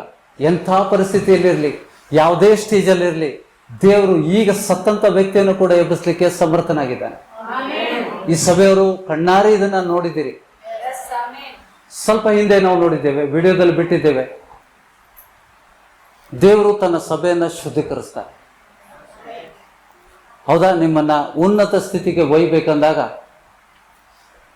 ಶುದ್ಧೀಕರಿಸ್ತಾನೆ. ಪವಿತ್ರಾತ್ಮನು ನಮ್ಮನ್ನು ಶುದ್ಧೀಕರಿಸ್ತಾರೆ, ವಚನಗಳು ನಮ್ಮನ್ನು ಶುದ್ಧೀಕರಿಸ್ತವೆ. ಇವತ್ತಿನ ದಿವಸ ನಾವು ಏನು ನೋಡ್ತಾ ಇದ್ದೇವೆ? ಪವಿತ್ರಾತ್ಮನು ಬಂದರೆ ಶಾಶ್ವತವಾಗಿ ಯುಗದ ಸಮಾಪ್ತಿವರೆಗೆ ನಿಮ್ ಜೊತೆಗಿರ್ತಾನೆ. ಹೌದಾ? ಯಾಕೆಂದ್ರೆ ಇಲ್ಲಿ ಯೇಸು ಸ್ವಾಮಿ ಏನ್ ಹೇಳಿದಾನೆ? ಸದಾಕಾಲ. ಎಲ್ಲರೂ ಓದ್ತೀರಾ? 16ನೇ ವಚನ ಎಲ್ಲರೂ ಓದ್ತೀರಾ? ಆಗ ನಾನು ತಂದೆಯನ್ನು ಕೇಳಿಕೊಳ್ಳುವೆನು, ಆತನು ನಿಮಗೆ ಬೇರೊಬ್ಬ ಸಹಾಯಕನನ್ನು ಸದಾಕಾಲ ನಿಮ್ಮ ಸಂಗಡ ಇರುವುದಕ್ಕೆ ಕೊಡುವನು. ಗಟ್ಟಿ ನಿಮ್ಮ ಹೃದಯದ ಹಲಿಗೆ ಮೇಲೆ ಬರೀರಿ, ಸದಾಕಾಲ. ಸ್ವಲ್ಪ ಸಮಯ ಅಂತ ಹೇಳಿಲ್ಲ. ಆ ಸಹಾಯಕನು ನಿಮಗೆ ಈ ಯುಗದಲ್ಲಿ ನಿಮ್ಮ ಉಸಿರು ಇರುವವರೆಗೆ ನಿಮ್ ಜೊತೆಗಿರ್ತಾನೆ. ನಿಮ್ಮ ಉಸಿರು ಇರುವವರೆಗೆ ನಿಮ್ ಜೊತೆಗಿರ್ತಾನೆ. ಇಲ್ಲ ಅಂದ್ರೆ ಕರ್ತನು ಬರುವವರೆಗೆ ನಮ್ಮ ಜೊತೆಗಿರ್ತಾನೆ. ಆತ ನಿಮ್ಮನ್ನು ಬಿಟ್ಟು ಹೋಗೋದು ಬರುವುದು ಮಾಡೋದಿಲ್ಲ. ಇದನ್ನ ನಾವು ಗ್ರಹಿಸಬೇಕು. ಇದೇ ಕಾರಣದಿಂದ ಅಪೊಸ್ತಲರು ಒಬ್ಬರು ನಂಬಿಕೆಯಿಂದ ಬೆಳೆದೆ ಪಾಪವನ್ನು ಮಾಡದೆ ಜೀವಿಸಿದರು. ಗೊತ್ತಾಯ್ತಾ? ಅಪೊಸ್ತಲರು ಪಾಪ ಮಾಡಲಿಲ್ಲ.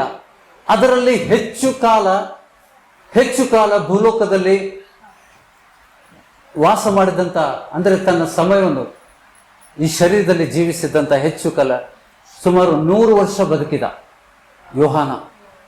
ಯೋಹಾನ ತನ್ನ ಪತ್ರಿಕೆಯಲ್ಲಿ ತನ್ನ ಅನುಭವಗಳನ್ನು ಹೇಳ್ತಾ ಇದ್ದಾನೆ.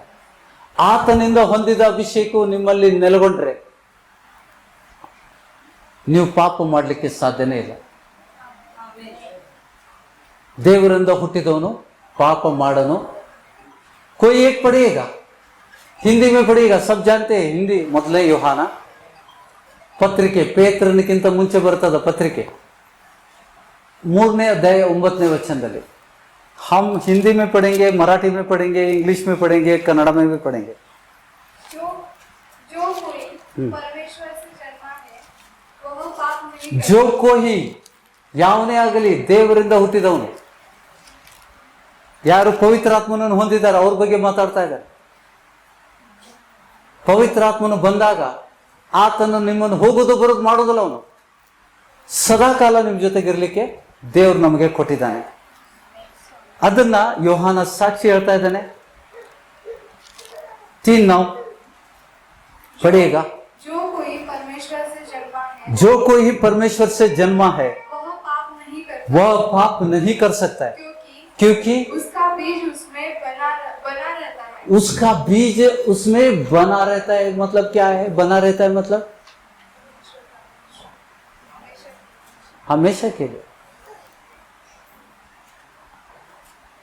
बना रहते का अर्थ है ना, मराठी में पढ़ेगा. कोई मराठी है तो मराठी में पढ़ेगा. ನಾನು ಕನ್ನಡದಲ್ಲಿ ಓದ್ತೇನೆ, ಎಲ್ಲರೂ ಓದುವ. 3ನೇ ಅಧ್ಯಾಯ 9ನೇ ವಚನ. ಮೊದಲನೇ ಯೋಹಾನ 3ನೇ ಅಧ್ಯಾಯ. ಈ ಪತ್ರಿಕೆ ಬರೆದಂತ ವ್ಯಕ್ತಿ ಯಾರಂತ ನಾವು ತಿಳ್ಕೋಬೇಕು. ಯೋಹಾನ, ಯಾಕೋಬನ ಸಹೋದರನಾದ ಯೋಹಾನ. ದೇವರಿಂದ ಹುಟ್ಟಿದವನು. ಎಲ್ಲರೂ ಹೇಳ್ತೀರಾ? ದೇವರಿಂದ ಹುಟ್ಟಿದವನು ಪಾಪ ಮಾಡನು. ದೇವರ ಜೀವವು ಅವನಲ್ಲಿ ನೆಲೆಗೊಂಡಿದೆ. ನೆಲೆಗೊಳ್ತಾ ಇದೆ ಅಥವಾ ನೆಲೆಗೊಂಡಿದೆ ಅಂದ್ರೆ ಇಟ್ ಈಸ್ ಆಲ್ರೆಡಿ ದೇರ್. ಅದು ಆಗಲೇ ಇದೆ. ಆ ಪವಿತ್ರಾತ್ಮನು ಒಳಗಡೆ ಇದ್ದಾಗ ಪಾಪ ಮಾಡ್ಲಿಕ್ಕೆ ಆಗ್ತದ? ಸ್ವಾಮಿ ಆತ್ಮದು, ಸೃಷ್ಟಿಕರ್ತನ ಆತ್ಮ ನಿಮ್ಮೊಳಗಡೆ ಇದ್ದಾಗ ನೀವು ಪಾಪ ಮಾಡ್ಲಿಕ್ಕೆ ಆಗ್ತದ? ಸೈತಾನ ಮುಡ್ತಾನ? ಸೈತಾನ ಹತ್ರ ಬರ್ತಾನ? ಪಾಪ ಪ್ರೇರಣೆ ಆಗ್ತದ ನಿಮ್ಗೆ? नहीं कर सकते, पाप नहीं कर सकते. ನೋಡಿ ಕನ್ನಡದಲ್ಲಿ ನೋಡು. ದೇವರಿಂದ ಹುಟ್ಟಿದವನು ಪಾಪ ಮಾಡೋನು, ದೇವರ ಜೀವವು ಅವನಲ್ಲಿ ನೆಲೆಗೊಂಡಿದೆ. ಅವನು ದೇವರಿಂದ ಹುಟ್ಟಿದ ಕಾರಣ ಪಾಪ ಮಾಡುವನಾಗಿರ್ಲಾನೆ. ಪಾಪ ಮಾಡುವನಾಗಿರ್ಲಾರ, ಮಾಡಕ್ಕಾಗೋದಿಲ್ಲ ಅವನಿಗೆ. ನೋಡು ಬೇರೆ ಭಾಷೆಯಲ್ಲಿ ಓದುವ. ಹಿಂದಿ में क्या है? 9वां वचन. पाप जो कोई परमेश्वर से जन्मा है वह पाप नहीं करता. वह पाप नहीं करता. क्योंकि उसका बीज उसमें बना रहता है. हाँ, बीज मरता है क्या वो? और वह पाप नहीं कर सकता. वहाँ पाप नहीं कर सकता है. क्योंकि वह ಪಾಪ ಮಾಡ್ಬೇಕಂತ ಮನಸ್ಸು ಮಾಡಿದ್ರು ಆಗೋದಿಲ್ಲ ಅವನಿಗೆ. ಗ್ರಹಿಸ್ತಾ ಇದ್ದೀರಾ? ಈ ಜೀವನಕ್ಕೆ ನಮ್ ಕರೆದಾರೆ. ಇದನ್ನ ಯಾರು ಬೋಧಿಸುವುದಿಲ್ಲ, ಇದನ್ನ ನಾವು ಹೊಂದ್ಕೊಳ್ಳಿಲ್ಲ, ದೇವರ ಜೀವ ನಮ್ಮಲ್ಲಿ ಇಲ್ಲ, ನಾವು ಪವಿತ್ರಾತ್ಮ ಹೊಂದ್ಕೊಳ್ಳಿಲ್ಲ ಅಂದ್ರೆ ನಾವು ಕಂಗಾಲು, ಪಾಪದಲ್ಲೇ ಇರ್ತೇವೆ ನಾವು. हम पाप में रहते, कितना आसान तरीका प्रभु ने दिया है, सैतान छू नहीं सकता. ನೀ ಪಾಪ ಮಾಡದೇ ಇದ್ದಾಗ ಸೈತಾನ್ ಮುಡ್ತಾನ. ನಿನ್ನ ಪಾಪಗಳು ಬಿಟ್ಟು ಹೋಗ್ಲಿ ಅಂದಾಗ ಪಾರ್ಶ್ವವಾಯು ರೋಗಿ ಗುಣ ಹೊಂದಿದ, ಹಾಸಿಗೆ ಎದ್ದು ನಡೆದ, ಅವನು ಗೊತ್ತಿಲ್ಲ, ಆರಾಮಾಗಿದ್ದೇ ಗೊತ್ತಿಲ್ಲ. ಸೈತಾನ ಬಿಟ್ಟ. ಯೇಸು ಸ್ವಾಮಿ ನಿಮ್ಮ ಪಾಪಗಳನ್ನು ಕ್ಷಮಿಸಿದಾಗ ನಿಮ್ಮೊಳಗಿರುವಂತ ಎಲ್ಲ ದುಷ್ಟಾತ್ಮಗಳು, ಸೈತಾನನ ಆತ್ಮಗಳು ಎಲ್ಲ ಬಿಟ್ಟು ಹೋಗ್ತಾವ. ಅದನ್ನ ಬಲವಾಗಿ ನಂಬಬೇಕು. ಯೇಸು ಸ್ವಾಮಿ ಈ ಲೋಕಕ್ಕೆ ಬಂದಿದ್ದೇ ಉದ್ದೇಶ ಅದು. ಅಪೋಸ್ತಲರು ಪಾಪ ಮಾಡಲಿಲ್ಲ, ಅಪೋಸ್ತಲರು ನಂಬಿಕೆಯಿಂದ ಬಿದ್ದು ಹೋಗ್ಲಿಲ್ಲ, ತಮ್ಮ ಪ್ರಾಣವನ್ನು ಒಪ್ಪಿಸಿಕೊಟ್ರು ಹೊರತು ಯೇಸು ಸ್ವಾಮಿಯನ್ನ ಬಿಡ್ಲಿಲ್ಲ ಅವರು. ಮತ್ತು ಅವರಲ್ಲಿ ಪಾಪ ಇರಲಿಲ್ಲ. ಯಾಕೆಂದ್ರೆ ಆ ಬೀಜ, ಆ ಜೀವ, ಪವಿತ್ರಾತ್ಮನ ಅವರಲ್ಲಿ ನೆಲೆಗೊಂಡಿದ್ದರಿಂದ ಅವನು ಪಾಪ ಮಾಡ್ಲಿಕ್ಕೆ ಆಗೋದಿಲ್ಲ ಅಂತ ಹೇಳ್ತಾನೆ. ದೇವರಿಂದ ಹುಟ್ಟಿದವನು ಪಾಪ ಮಾಡುವುದಿಲ್ಲ. ಬೇರೆ ಯಾವ ಧರ್ಮದಲ್ಲಿ ಇದಿಲ್ಲ, ಬೇರೆ ಯಾವ ಗ್ರಂಥಗಳಲ್ಲಿ ಇದು ಬರೆದಿಲ್ಲ. ಈ ವಾಗ್ದಾನ ನಮಗೆ ಮಾತ್ರ ಉಂಟು. ನೀವು ಪಾಪರಹಿತ ಜೀವಿತವನ್ನು ಜೀವಿಸಲಿಕ್ಕೆ ದೇವರು ಕರೆದಿದ್ದಾನೆ. ಪವಿತ್ರಾತ್ಮನು ಹೊಂದುವವರೆಗೆ ನಿಮಗೆ ಹೋರಾಟ ಉಂಟು. ಸೈತಾನ ಅಲ್ಲೇ ಹಿಡಿಯೋದು ನಿಮಗೆ. ಪವಿತ್ರಾತ್ಮನು ಹೊಂದುವ ಸಮಯದಲ್ಲಿ ನಿಮಗೆ ಅಡ್ಡಿ ಮಾಡ್ತಾನೆ, ದುಷ್ಪ್ರೇರಣೆ ಮಾಡ್ತಾನೆ. ನಮ್ಮ ದೇವರು ಕರುಣಾಮಯಿ, ದೀರ್ಘ ಶಾಂತನು, ಸರ್ವಜ್ಞಾನಿ. ಆತನಿಗೆ ಎಲ್ಲರ ಪರಿಸ್ಥಿತಿ ಗೊತ್ತಿದೆ, ಎಲ್ಲರ ಪರಿಸ್ಥಿತಿ ಗೊತ್ತಿದೆ. ಯಥಾರ್ಥ ಮನಸ್ಸು ನೋಡಿ, ದಾವಿದ ಪಾಪ ಮಾಡಿದ, ಆದರೆ ಆತನ ಮನಸ್ಸು ಯಥಾರ್ಥವಾಗಿತ್ತು. ನಾಥಾನಿಗೆ ಕಳಿಸಿದ, ಪ್ರವಾದಿಗೆ ಕಳಿಸಿದ. ಆತನು ಸಾಮ್ಯ ರೂಪದಲ್ಲಿ ಅವನಿಗೊಂದು ಸಾಮ್ಯ ಹೇಳಿದಾಗ ಅದರ ಅರ್ಥ ಏನಂತ ಕೇಳಿದಾಗ, ಆ ಪಾಪ ಮಾಡಿದಂಥ ವ್ಯಕ್ತಿ ನೀನೇ. ಒಬ್ಬ ಮನುಷ್ಯ ತನ್ನ ಮನೆಯಲ್ಲಿ ತನ್ನ ಜನ ಬಂದಿದ್ರು, ಆತನ ಗೆಸ್ಟ್ ಬಂದಿದ್ರು, ಅವ್ರಿಗೆ ಊಟ ಹಾಕ್ಬೇಕಂದಾಗ ಆತನ ಹತ್ರ 4 ಕುರಿಗಳಿದ್ದು. ಆ 4 ಕುರಿಗಳಿದ್ರು ಕೂಡ ಅವನು ಪಕ್ಕದ ಮನೆಗೆ ಹೋಗಿ ಅವ್ರ ಕುರಿಯನ್ನು ತಗೊಂಡು ಅದನ್ನು ಕಡ್ದು ಅವ್ರು ಕೊಟ್ಟ. ಆತನ ಹತ್ರ ಒಂದೇ ಇತ್ತು. ಪಾಪ ಆ ಕುರಿ ಯಜಮಾನ ಅಳ್ತಾನೆ, ಅವನ ಮನೆಯವರೆಲ್ಲರೂ ಅಳ್ತಾರೆ. ಯಾಕಂದ್ರೆ ಒಂದೇ ಕುರಿ ಇದ್ದಿದ್ದು. ಆ ಮನುಷ್ಯ ಹೀಗೆ ಮಾಡಿದಲ್ಲ, ಶ್ರೀಮಂತ ಮನುಷ್ಯ ಬಲಾತ್ಕಾರದಿಂದ ತನ್ನ ಕಡೆ 4 ಇದ್ರು ಕೂಡ ಅವನ ಪಕ್ಕದ ಮನೆಯವರಿಂದ ತಗೊಂಡು, ಒಂದೇ ಇತ್ತು ಅದನ್ನು ತಗೊಂಡು ಕಡ್ದು ಬಿಟ್ಟಲ್ಲ. ದಾವಿದನಿಗೆ ಸಿಟ್ಟು ಬರ್ತದೆ, ಆ ಮನುಷ್ಯ ಉಳಿಲೇಬಾರ್ದು ಅಂತ. ಅವನು ಯಾರು ಹೇಳು ಅಂದಾಗ ನೀನೇ ಅಂತ ಹೇಳ್ತಾನೆ. ಊರಿಯನ ಹೆಂಡತಿ ಮೇಲೆ ಕಣ್ಣಿಟ್ಟು ದೊಡ್ಡ ಪಾಪ ಮಾಡಿದ. ಅದಕ್ಕೆ ಪ್ರವಾದಿ ಮೂಲಕ ಹೇಳಿದಾಗ ಪಶ್ಚಾತ್ತಾಪ ಪಟ್ಟ. ದಾವಿದ ಪಶ್ಚಾತ್ತಾಪ ಪಟ್ಟ. ಇದು ದೇವರ ವಚನದಲ್ಲಿದೆ. ನಾ ಹೇಳ್ತಾ ಇರೋದು ದೇವರ ವಚನದಲ್ಲಿ. ನೀವೆಲ್ಲರೂ ಓದಿದ್ದೀರ, ಎಲ್ಲರೂ ಗೊತ್ತು.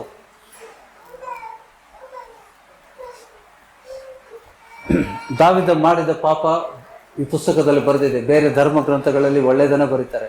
ಇಲ್ಲಿ ಅವನು ದೇವರಿಗೆ ಪ್ರಿಯನಾಗಿದ್ದ. ಆತನು ಮಾಡಿದ ತಪ್ಪಿಗೆ ದೇವರು ಅವನನ್ನ ಕ್ಷಮಿಸ್ತಾನೆ, ಯಾಕಂದ್ರೆ ಪಶ್ಚಾತ್ತಾಪ ಪಟ್ಟ. ಸೊ ಅದರಂತೆ ಇಲ್ಲಿ ನಾವು ಪವಿತ್ರಾತ್ಮ ಹೊಂದಿದ್ರೆ ಆ ಹಸ್ತಕ್ಕೆ ಹೋಗೋದೇ ಇಲ್ಲ. ನಾವು ಪವಿತ್ರಾತ್ಮ ಹೊಂದ್ಕೊಳ್ದೇ ಇದ್ರೆ ನಾವು ಪಾಪದಲ್ಲಿ ಬೀಳಲಿಕ್ಕೆ ಸಾಧ್ಯತೆ ಉಂಟು. ಅಂದ್ರೆ ನರಕಕ್ಕೆ ಹೋಗುವ ಸಾಧ್ಯತೆ ಉಂಟು. ಮೊದಲು ನೀತಿವಂತರಾಗಿದ್ವಿ, ದೀಕ್ಷಾಸ್ಥಾನ ಹೊಂದಿದಾಗ ನಾವು ನೀತಿವಂತರಾಗಿದ್ವಿ. ಮತ್ತೆ ನಾವು ಆತ್ಮಿಕ ಜೀವನದಲ್ಲಿ ತಪ್ಪು ಮಾಡಿ ಮತ್ತೆ ಬೀಳ್ತೇವೆ. ನಮ್ಮನ್ನು ಪ್ರೇರೇಪಿಸಲಿಕ್ಕೆ ಸೈತಾನ ಇದ್ದಾನೆ, ದುಷ್ಪ್ರೇರಣೆ ಮಾಡಲಿಕ್ಕೆ ಸೈತಾನ ಇದ್ದಾನೆ. ಅದಕ್ಕೆ ಸೈತಾನನ್ನು ನಮ್ಮನ್ನು ದುಷ್ಪ್ರೇರಣೆ ಮಾಡದಂತೆ ಹೋರಾಟ ಮಾಡಬೇಕು. ಪವಿತ್ರಾತ್ಮ ಪಡ್ಕೊಳ್ಳಿಕ್ಕೆ ಹೋರಾಟ ಉಂಟು. ನಾನು ಒಂದ್ಸತಿ ತಿಗ್ದೋಳಿ ಬಂದಾಗ ನನ್ಗೆ ಗೊತ್ತು, ಸಮೀರ್ ಮಂತ್ ನನ್ನ ನೆನಪಿಲ್ಲ, 10ನೇ ತಾರೀಕು ಎಲೆಕ್ಷನ್ ಇತ್ತು. ಆ ದಿವಸ ಬಂದು ತಿಗ್ದೋಳಿಯಲ್ಲಿದ್ದಂಥ ಎಲ್ಲ ಜನರಿಗೆ ನಾನೊಂದು ಅಭ್ಯಾಸ ಕೊಟ್ಟು ಹೋದೆ, ಹೋಮ್ವರ್ಕ್. 1 ತಿಂಗಳು ನೀವು ಮೌನವಾಗಿರಿ. ಹೌದಾ? ನೀವಿದ್ರಿ, ಸಿಸ್ಟರ್ ಇದ್ರಿ, ಮತ್ತೆ ಯಾರಿದ್ದೀರಿ? ತಿಗ್ದೋಳಿ ಆ ದಿವಸ ನೀವಿದ್ದೀರಿ, ಆಬ್ಯತೆ ಭಾಳ ಜನ ಇದ್ದೀರಿ. ಮಾತಾಡಬಾರ್ದು, ಯಾಕೆಂದ್ರೆ ನಾವು ಮಾತಿನಲ್ಲೇ ಸಿಕ್ಕಾಗ್ತೇವೆ, ಮಾತಿನಲ್ಲಿ ತಪ್ಪೇವೆ. ಮಾತಾಡದೇ ಇದ್ರೆ ತಪ್ಪೇ ಆಗೋದಲ್ಲ. ಅದಕ್ಕೆ ಯಾರಿಗೆ ಪವಿತ್ರಾತ್ಮ ಹೊಂದ್ಕೊಳ್ಳಿಕ್ಕೆ ಕಷ್ಟ ಆಗ್ತದೆ ಅವರು ಮೌನ ವ್ರತವನ್ನು ತಗೊಳ್ರಿ. ಅವಾಗೇನಾಗ್ತದೆ? ಯಾರಿಗೂ ಮಾತಾಡ್ಲಿಕ್ಕೆ ಆಗೋದಿಲ್ಲ. ಮೌನ ವ್ರತ ತಗೊಂಡಿದ್ದೀರಿ, ಪವಿತ್ರಾತ್ಮ ಹೊಂದ್ಕೊಳ್ಳಿಕ್ಕೆ 1 ತಿಂಗಳಲ್ಲಿ 3 ಅಧ್ಯಾಯಗಳನ್ನು ಕೊಟ್ಟಿದ್ದೆ. ಮತ್ತಾಯನ ಸುವಾರ್ತೆ 5, 6, 7 ಪರ್ವತ ಪ್ರಸಂಗ ಕೊಟ್ಟಿದ್ದೆ. ಆ 3 ಅಧ್ಯಾಯ ಇವತ್ತಿಗೂ ಹೇಳ್ತೀನಿ, ಆ 3 ಅಧ್ಯಾಯ ನೀವು ಪರ್ಫೆಕ್ಟ್ ಮಾಡಬೇಕು. ಅದರಲ್ಲಿ ಹೆಂಗಿದೆ ಹಂಗೆ ನಡ್ಕೋಬೇಕು. 1 ತಿಂಗಳ ನೀವು ಜಾಸ್ತಿ ಆದಷ್ಟು ನಿಮ್ಮ ಬಾಯನ್ನ ಕಟ್ಕೊಳ್ರಿ. ಮೌನ ವ್ರತದಲ್ಲಿ ಹೆಂಗಿರ್ತಾರೆ ಅದೇ ರೀತಿ ನಡ್ಕೊಳ್ರಿ. ಪವಿತ್ರಾತ್ಮ ಹೊಂದ್ಕೊಂಡ್ಬಿಡ್ತೇವೆ, ನಾ ಗ್ಯಾರಂಟಿ ಕೊಡ್ತೇನೆ. ಮತ್ತಾಯ 5, 6, 7 ಪರ್ವತ ಪ್ರಸಂಗ ಅದು. ಈ 3 ಅಧ್ಯಾಯಗಳನ್ನು ಓದಿದ ಮೇಲೆ ಆ ಅಧ್ಯಾಯದ 4 ಕೊನೆ ವಚನ 24, 7ನೇ ಅಧ್ಯಾಯ 24, 25, 26ರಲ್ಲಿ ಮತ್ತು 4 ವಚನಗಳಲ್ಲಿ ಯೇಸುಸ್ವಾಮಿ ಹೇಳಿದ್ದಾನೆ, ಈ ನನ್ನ ಮಾತುಗಳನ್ನ ಕೇಳಿ ಅದರಂತೆ ನಡೆಯುವನು ಬಂಡೆಯ ಮೇಲೆ ಕಟ್ಟಿರುವ ಮನೆಯ ಬುದ್ಧಿವಂತ ಮನುಷ್ಯನಿಗೆ ಹೋಲಿಕೆಯಾಗಿದೆ. ಬಂಡೆ ಮೇಲೆ ಕಟ್ಟಾಗ ಮಳೆ ಬಂದ್ರು ತೂಫಾನ್ ಬಂದ್ರು ಅದು ಬಿದ್ದೋಗೋದಿಲ್ಲ ಅಂತ ಹೇಳ್ತಾರೆ. ಇಲ್ಲ ಅಂತಂದ್ರೆ ಈ ಮಾತನ್ನು ಕೇಳಿ ಅದನ್ನು ಕೈಗೊಂಡು ನಡೆಯದೇ ಇದ್ದವನು ಉಸುಬಿನ ಮೇಲೆ ತನ್ನ ಮನೆಯನ್ನು ಕಟ್ಟಿದಂತ ಮೂರ್ಖ ಮನುಷ್ಯನಿಗೆ ಹೋಲಿಕೆಯಾಗಿದ್ದಾನೆ, ಬುದ್ಧಿಹೀನ ಮನುಷ್ಯನಿಗೆ ಹೋಲಿಕೆಯಾಗಿದ್ದಾನೆ ಅಂತ ಹೇಳ್ತಾನೆ. ಅದರ ಅಂತ್ಯದಲ್ಲಿ ಬರ್ತಿದ್ದಾನೆ. ಹೌದಾ? ಅದೇ ನಿಮಗೆ ಮಾರ್ಗದರ್ಶನ ನೋಡಿ ಬೇಕಾರೆ. ಯಾಕಂದ್ರೆ ಒಮ್ಮೆ ನೀವು ಪವಿತ್ರಾತ್ಮ ಹೊಂದ್ಕೊಂಡು ಬಿಟ್ರೆ ನಿಮ್ಗೆ ಯುಗದ ನಿಮ್ಮ ಕೊನೆ ಉಸಿರಿರುವವರೆಗೆ ನಿಮ್ಗೆ ಪಾಪದ ಭಯ ಇಲ್ಲ. ಸೈತಾನ್ ನಿಮ್ಮನ್ನು ಮುಟ್ಟುವುದಿಲ್ಲ. ನಿಮ್ಮ ಪ್ರಾರ್ಥನೆಗೆ ಉತ್ತರ ಸಿಗ್ತದ. ನೋಡುವ 7ನೇ ಅಧ್ಯಾಯ ನೋಡ್ತೀರಾ? ಮತ್ತಾಯನ ಸುವಾರ್ತೆ 24ರಿಂದ 29ನೇ ವಚನ. 3 ವಚನ 4 ವಚನ ಸಾಕು. ಆಕ್ಚುಲಿ 24ನೇ ವಚನದಿಂದ ನೋಡ್ರಿ. ಎಲ್ಲರೂ ನುಡಿತೀರಾ? ಆದದರಿಂದ ಸ್ವಾಮಿ ನುಡಿತಾ ಇದ್ದಾನೆ, ಇದನ್ನ ಯೇಸು ಸ್ವಾಮಿ ನುಡಿತಾ ಇದ್ದಾನೆ.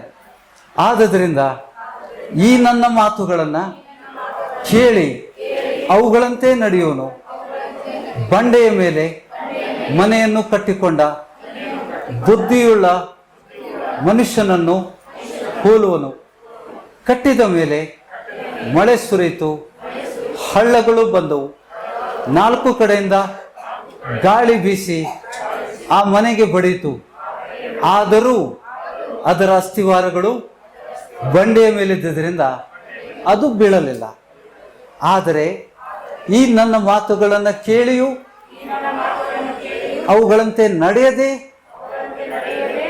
ನಡೆಯದ ಪ್ರತಿಯೊಬ್ಬನು ಉಸಿಬಿನ ಮೇಲೆ ಮನೆಯನ್ನು ಕಟ್ಟಿಕೊಂಡ ಬುದ್ಧಿಹೀನ ಮನುಷ್ಯನನ್ನು ಹೋಲುವನು. ಕಟ್ಟಿದ ಮೇಲೆ ಮಳೆ ಸುರಿಯಿತು, ಹಳ್ಳಗಳು ಬಂದವು, 4 ಕಡೆಯಿಂದ ಗಾಳಿ ಬೀಸಿ ಆ ಮನೆಗೆ ಹೊಡೆಯಿತು. ಆಗ ಅದು ಧಡಮ್ಮನೆ ಅಂತ ಕಡ್ಕೊಂಡು ಬಿತ್ತು. ದೀರ್ಘವು. ಯೇಸು ಈ ಮಾತುಗಳನ್ನು ಹೇಳಿ ಮುಗಿಸಿದ ಮೇಲೆ ಆ ಜನರ ಗುಂಪುಗಳು ಆತನ ಉಪದೇಶಕ್ಕೆ ಅತಿ ಆಶ್ಚರ್ಯಪಟ್ಟರು. ಯಾಕೆಂದರೆ ಅವನು ಅವರ ಶಾಸ್ತ್ರಿಗಳಂತೆ ಉಪದೇಶ ಮಾಡದೆ ಅಧಿಕಾರವಿದ್ದವನಂತೆ ಅವರಿಗೆ ಉಪದೇಶ ಮಾಡಿ. ಇದನ್ನ ನಾವು ಕಲೀಲಿಲ್ಲ ಅಂತಂದ್ರೆ ನಾವು ಬೈಬಲ್ ಓದಲೇ ಇಲ್ಲ. ಇವತ್ತಿನ ವಚನಗಳು ಏನು ಹೇಳ್ತವೆ? ಪವಿತ್ರಾತ್ಮನನ್ನು ನೀವು ಹೊಂದಿದಾಗ ನಿಮ್ಮಿಂದ ಪಾಪ ಮಾಡ್ಲಿಕ್ಕೆ ಆಗೋದಿಲ್ಲ. ಹೌದಾ? ಈಗ ತಿರುಗಿ ನಾವು ಅಲ್ಲಿಗೆ ಹೋಗುವ 5ನೇ ಅಧ್ಯಾಯಕ್ಕೆ. 1ನೇ ಯೋಹಾನ 5ನೇ ಅಧ್ಯಾಯ 18ನೇ ವಚನ. ಎಲ್ಲರೂ ನೋಡಿತೀರಾ? ದೇವರಿಂದ ಹುಟ್ಟಿರುವವನು ಪಾಪ ಮಾಡುವನಲ್ಲವೆಂಬುದು ನಮ್ಗೆ ಗೊತ್ತಿದೆ. ಸಭೆಗೆ ಹೇಳ್ತಾ ಇದ್ದಾನೆ, ನಮ್ಗೆಲ್ಲರೂ ಗೊತ್ತು. ಪವಿತ್ರಾತ್ಮನ ಹೊಂದಿದಂಥ ವ್ಯಕ್ತಿ ಪಾಪ ಮಾಡುವುದಿಲ್ಲ ಅಂತ ನಮ್ಗೆ ಗೊತ್ತುಂಟು. ಯೋಹಾನ ಹೇಳ್ತಾ ಇದ್ದಾನೆ. ಬೇರೆ ಏನಾದರೂ ಅರ್ಥ ಸಿಗ್ತದ ಇದಕ್ಕೆ? ದೇವರಿಂದ ಹುಟ್ಟಿದವನು ಅಂದ್ರೆ ಏನು? ಪವಿತ್ರಾತ್ಮನು ಹೊಂದಿದವನು ಅಂದ್ರೆ ಯೇಸು ಕ್ರಿಸ್ತನು ನಿಮ್ಮೊಳಗಡೆ ಬಂದಾನ. ನಿಮ್ಮ ಹೃದಯದಲ್ಲಿ ಆತನು, ನಿಮ್ಮ ಆತ್ಮ ಜೊತೆಗೆ ಆತನು ವಾಸ ಮಾಡ್ತಾ ಇದ್ದಾನೆ. ಕರ್ತನ ಆತ್ಮ ಮತ್ತು ನಿಮ್ಮ ಆತ್ಮ ಒಂದಾಗಿದೆ. ನಿಮ್ಮ ಆತ್ಮ ಮತ್ತು ಕರ್ತನ ಆತ್ಮ ಒಂದಾದಾಗ ಏನಾಗ್ತದೆ? ಬ್ರದರ್ ಜಾನ್, ನಿಮ್ಮ ಆತ್ಮ ಮತ್ತು ಯೇಸು ಕ್ರಿಸ್ತನ ಆತ್ಮ ಒಂದಾದಾಗ ಏನಾಗ್ತದೆ? ಕರ್ತನ ಹೆಂಗೆ ಹೇಳ್ತಾನೆ ನಾನು ಕೇಳ್ತೀನಿ. ಮೊದಲು ಯಾರಿದ್ದಲ್ಲಿ? ಸೈತಾನ ಇದ್ದ. ಸೈತಾನಕ್ಕೆ ಹೇಳ್ದಂಗೆ ನಾವು ಕೇಳ್ತಿದ್ವಿ. ಅದಕ್ಕೆ ನಾವು ಕಷ್ಟದಲ್ಲಿ ಬಿದ್ದಿದ್ವಿ. ನಾವು ಕಷ್ಟದಲ್ಲಿ ಬೀಳಲಿಕ್ಕೆ ಕಾರಣ ಏನು ನೋಡಿ. ನೆಕ್ಸ್ಟ್ ವಚನ ಏನ್ ಹೇಳ್ತದೆ? ದೇವರಿಂದ ಹುಟ್ಟಿರುವನು ಪಾಪ ಮಾಡುವನಲ್ಲೆಂಬುದು ನಮ್ಗೆ ಗೊತ್ತದೆ. ದೇವರಿಂದ ಹುಟ್ಟಿಸಿದ ಆತನು ಆಗ್ಬೇಕದು. ಅಂದ್ರೆ ಯೇಸು ಕ್ರಿಸ್ತನೇ ಅವನನ್ನ ಕಾಪಾಡುವನು. ಪವಿತ್ರಾತ್ಮನೇ ಅವನನ್ನ ಪಾಪ ಮಾಡದಂತೆ ಕಾಪಾಡ್ತಾನೆ. ಕೆಡುಕನು ಅವನನ್ನು ಹಿಡಿದಿಲ್ಲ. ಕೆಡುಕ ಯಾರು? ಸೈತಾನ. ದುಷ್ಟಾತ್ಮಗಳು ನಮ್ಮನ್ನು ಮುಟ್ಟುದಿಲ್ಲ. ಯಾವ ರೋಗ ಬಿತ್ತಕ್ಕಾಗೋದಿಲ್ರಿ. ಯಾವ ರೋಗ, ತಲೆನೋವು ಬಿತ್ತಕ್ಕಾಗೋದಿಲ್ಲ ಅವನಿಗೆ. ತಲೆ ಹೊಡ್ಯಾಕತೈತ್ರಿ, ಕಾಲು ಹೊಡ್ಯಾಕತೈತಿ, ಇವೆಲ್ಲ ಪ್ರಶ್ನೆನೇ ಬರುವುದಿಲ್ಲ. ನೀವು ರೋಗರಹಿತ ಜೀವಿತವನ್ನು ಜೀವಿಸ್ಬೋದು. ಇನ್ನೊಬ್ಬರ ಮೇಲೆ ನೀವು ಕೈ ಇಟ್ಟರೆ ಅವನು ಕೂಡ ಗುಣವಂತ. ಕಂಟೇಜಿಯಸ್ ಅಲ್ಲ, ಮ್ಯಾಗ್ನೆಟ್ ಇದ್ದಂಗೆ. ನೀವು ಇನ್ನೊಬ್ಬರ ಮೇಲೆ ನೀವು ಕೈ ಇಟ್ಟರೆ ಅವ್ರು ಗುಣ ಹೋಗ್ತಾರೆ. ಯಾಕಂದ್ರೆ ನಿಮ್ಮೊಳಗೆ ಯಾರದ? ಪವಿತ್ರಾತ್ಮನು. ಪವಿತ್ರಾತ್ಮನು ಅಂದ್ರೆ ಕ್ರಿಸ್ತನೇ. ಕ್ರಿಸ್ತನೇ ಪವಿತ್ರಾತ್ಮನ ರೂಪದಲ್ಲಿ ನಮ್ಮೊಳಗಡೆ ವಾಸ ಮಾಡಿದಾಗ ನಮ್ಗೆ ಸೈತಾನ ಹತ್ರ ಬರುವುದಿಲ್ಲ. ನಮ್ಮಿಂದ ಮೈಲ್ಗಟ್ಲೆ ದೂರ ಇರ್ತಾನ ಅವನು. ಪಾಪ ಮಾಡ್ಲಿಕ್ಕೆ ಆಗುದಿಲ್ಲ. ಇದನ್ನು ನಾನು ಖಚಿತವಾಗಿ ದೇವರ ಸನ್ನಿಧಿಯಲ್ಲಿ ನಿಂತು ಹೇಳ್ತೇನೆ. ನೀವು ಅದನ್ನು ಹೊಂದ್ಕೊಳ್ಳೋರಿಗೆ ನೀವು ಸಂಶಯ ಪಡ್ತಾನೆ ಇರ್ತೀರಿ. ನೀವು ಹೊಂದ್ಕೋಬೇಕು ಪವಿತ್ರಾತ್ಮ. ಆವಾಗ ನಿಮ್ಗೆ ಗೊತ್ತಾಗ್ತದೆ, ಅಯ್ಯ ನಾ ಪವಿತ್ರಾತ್ಮ ಹೊಂದೇನೆ, ನನ್ನ ಪಾಪ ಆಗೋಲ್ತು. ಹಾಗಾದ್ರೆ ಸೇವಕರು ಹೇಳಿದ್ದು ಕರೆಕ್ಟು, ಯೋಹಾನ ಬರೆದಿದ್ದು ಕರೆಕ್ಟ್ ಅಂತ ಹೇಳ್ತೀರಿ. ಇಲ್ಲಾದ್ರೆ ನೀವು ಗಾಳಿಯಲ್ಲಿ ಹೋಗ್ತೀರಿ. ಅದಕ್ಕೆ ಪೌಲ ತನ್ನ ಪತ್ರಿಕೆಯಲ್ಲಿ ಹೇಳ್ತಾನೆ, ದೇವರಾತ್ಮನಿಂದ ನಡೆಸಲ್ಪಡೋರೇ ದೇವ್ರ ಮಕ್ಕಳು. ಯಾರು ದೇವ್ರ ಮಕ್ಕಳು? ಎಲ್ಲರೂ ದೇವ್ರ ಮಕ್ಕಳಲ್ಲ. ಪವಿತ್ರಾತ್ಮನನ್ನು ಹೊಂದ್ಕೊಂಡಾಗ ನಾವು ದೇವ್ರ ಮಕ್ಕಳಾಗ್ತೇವೆ. ಇಲ್ಲಾಂದ್ರೆ ಆಗೋದಿಲ್ಲ. ಇಲ್ಲ ಅಂದ್ರೆ ನಾವು ಹಳೆ ಜೀವನ ಹೆಂಗಿತ್ತು ಹಂಗೆ ಹೋಗ್ತಿರ್ತೇವೆ. ಪಾಪ ಮಾಡೋದು, ಪ್ರೇಯರ್ ಮಾಡಿಸ್ಕೊಳ್ಳೋದು, ಪಾಪ ಮಾಡೋದು, ಕದ್ದು ಮುಚ್ಚಿ ಟ್ಯಾಬ್ಲೆಟ್ ತಿನ್ನೋದು. ಯಾಕಂದ್ರೆ ಸೇವಕರು ಬೈತಾರಲ್ಲ. ನಾನು ಬೈಯೋದಿಲ್ಲ. ಆ್ಯಕ್ಚುಲಿ 10 ಸತಿ ಪ್ರಾರ್ಥನೆ ಮಾಡಿದ್ರು ಮಾಡ್ತೇನೆ, ನಾನು ಬೈಯೋದಿಲ್ಲ. ಯಾಕೆಂದ್ರೆ ಸೈತಾನ ಹೋರಾಡ್ತಾನೆ. ಯೇಸ್ವಾಮಿ ಗೊತ್ತು, ನನಗೂ ಗೊತ್ತು. ದೇವ್ರು ನಂಗೆ ಗದರಿಸ್ತಾನೆ. ಭಾಳ ಶಾಣೆ ಆಗ್ಬೇಡ, ಹೇಳಿದಷ್ಟು ಕೇಳಂತಾನೆ.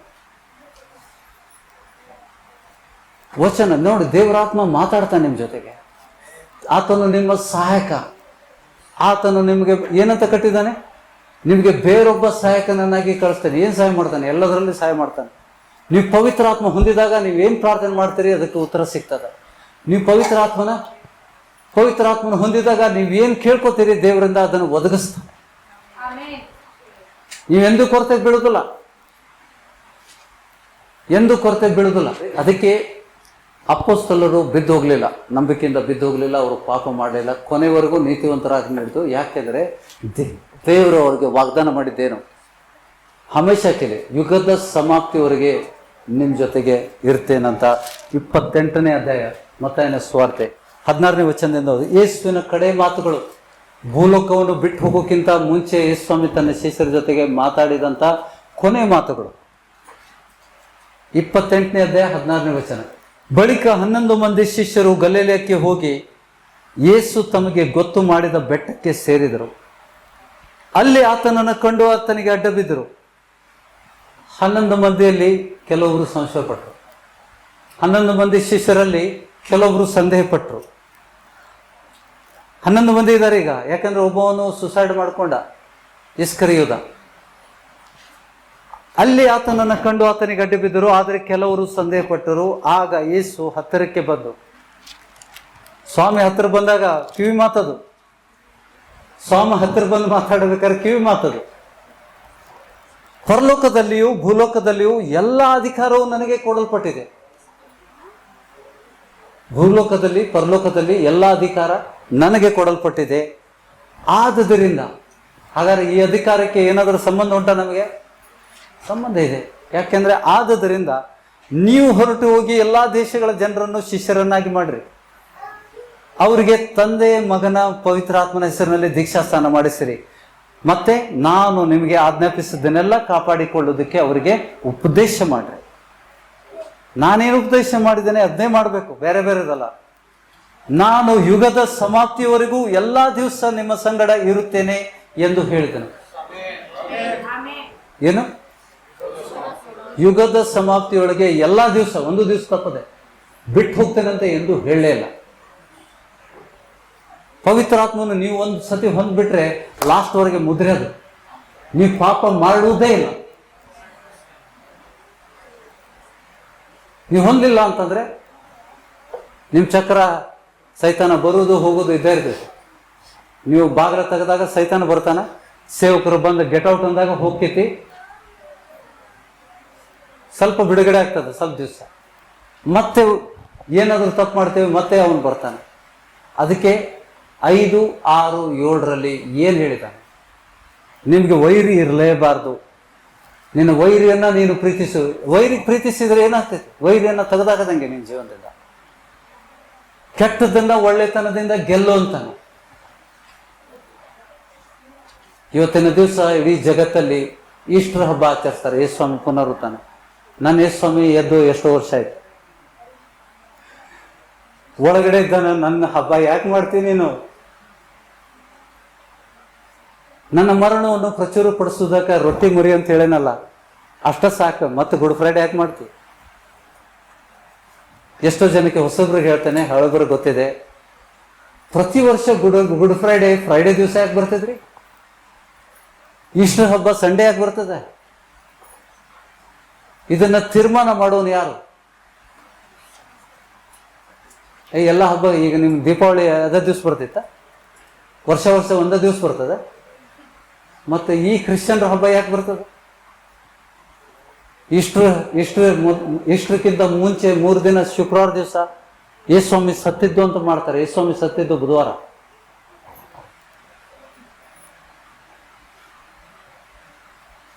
ಯಾಕಂದ್ರೆ ಯೇಸುಸ್ವಾಮಿ ಹೇಳಿದ ಪ್ರಕಾರ ಮನುಷ್ಯ ಕುಮಾರನು ಭೂಗರ್ಭದಲ್ಲಿ 3 ದಿವಸ 3 ರಾತ್ರಿ ಇರ್ತಾನೆ.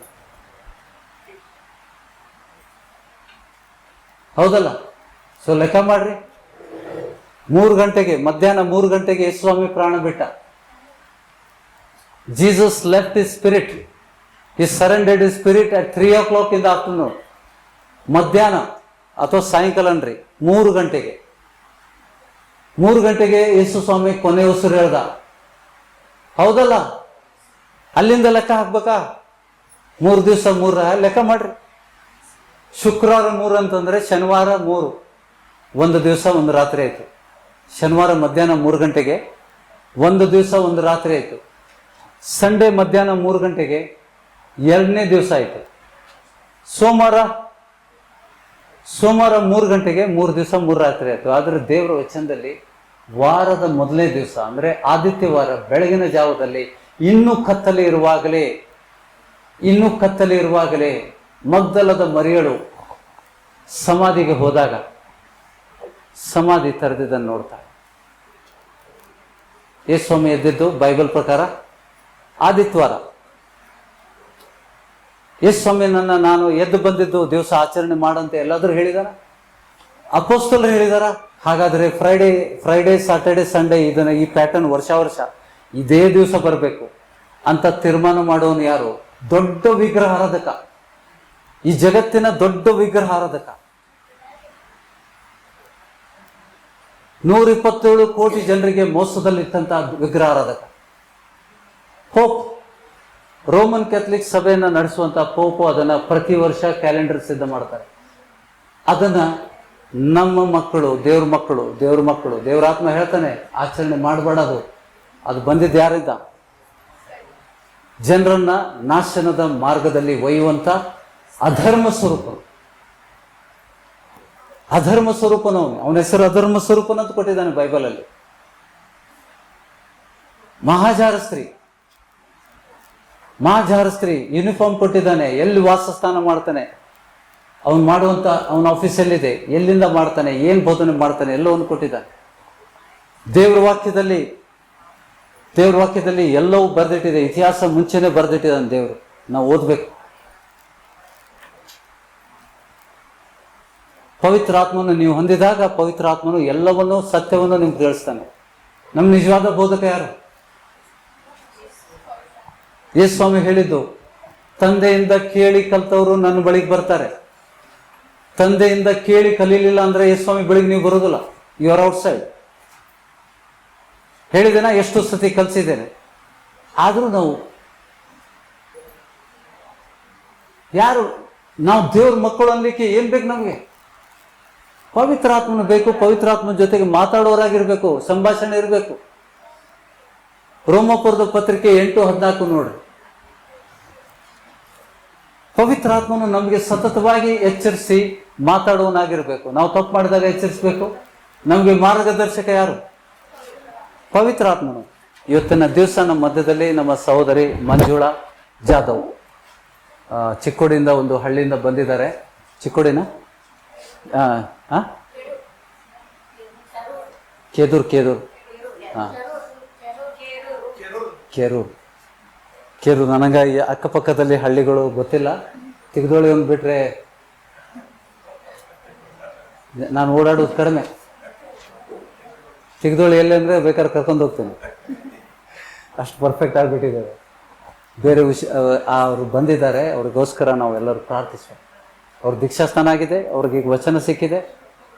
ಇವತ್ತಿನ ದಿವಸ ನಾವು ಸಭೆಯಾಗಿ ನಿಂತು ಕೈ ಎತ್ತಿ ಪ್ರಾರ್ಥಿಸುವ, ದೇವರ ಸಹಾಯವನ್ನು ಬೇಡ್ಕೊಳ್ಳುವ. ಯಾಕಂದರೆ ನಮ್ಮ ದೇವರು ನಮ್ಗೇನು ವಾಗ್ದಾನ ಮಾಡಿದ್ದಾನೆ, ನೀನು ಭೂಲೋಕದಲ್ಲಿ ಏನು ಕಟ್ಟುತ್ತಿದ್ದಿ ಅದು ಪರಲೋಕದಲ್ಲಿ ಕಟ್ಟಲ್ಪಡುವುದು, ಭೂಲೋಕದಲ್ಲಿ ಏನು ಬಿಚ್ತಿದೆ ಅದು ಪರಲೋಕದಲ್ಲಿ ಬಿಚ್ಚಲ್ಪಡುವುದು. ಆ ಒಂದು ಚೇರಿಟ್ಟು ಅವ್ರಿಗೆ ಮುಂದೆ ಕರೆಸ್ರಿ.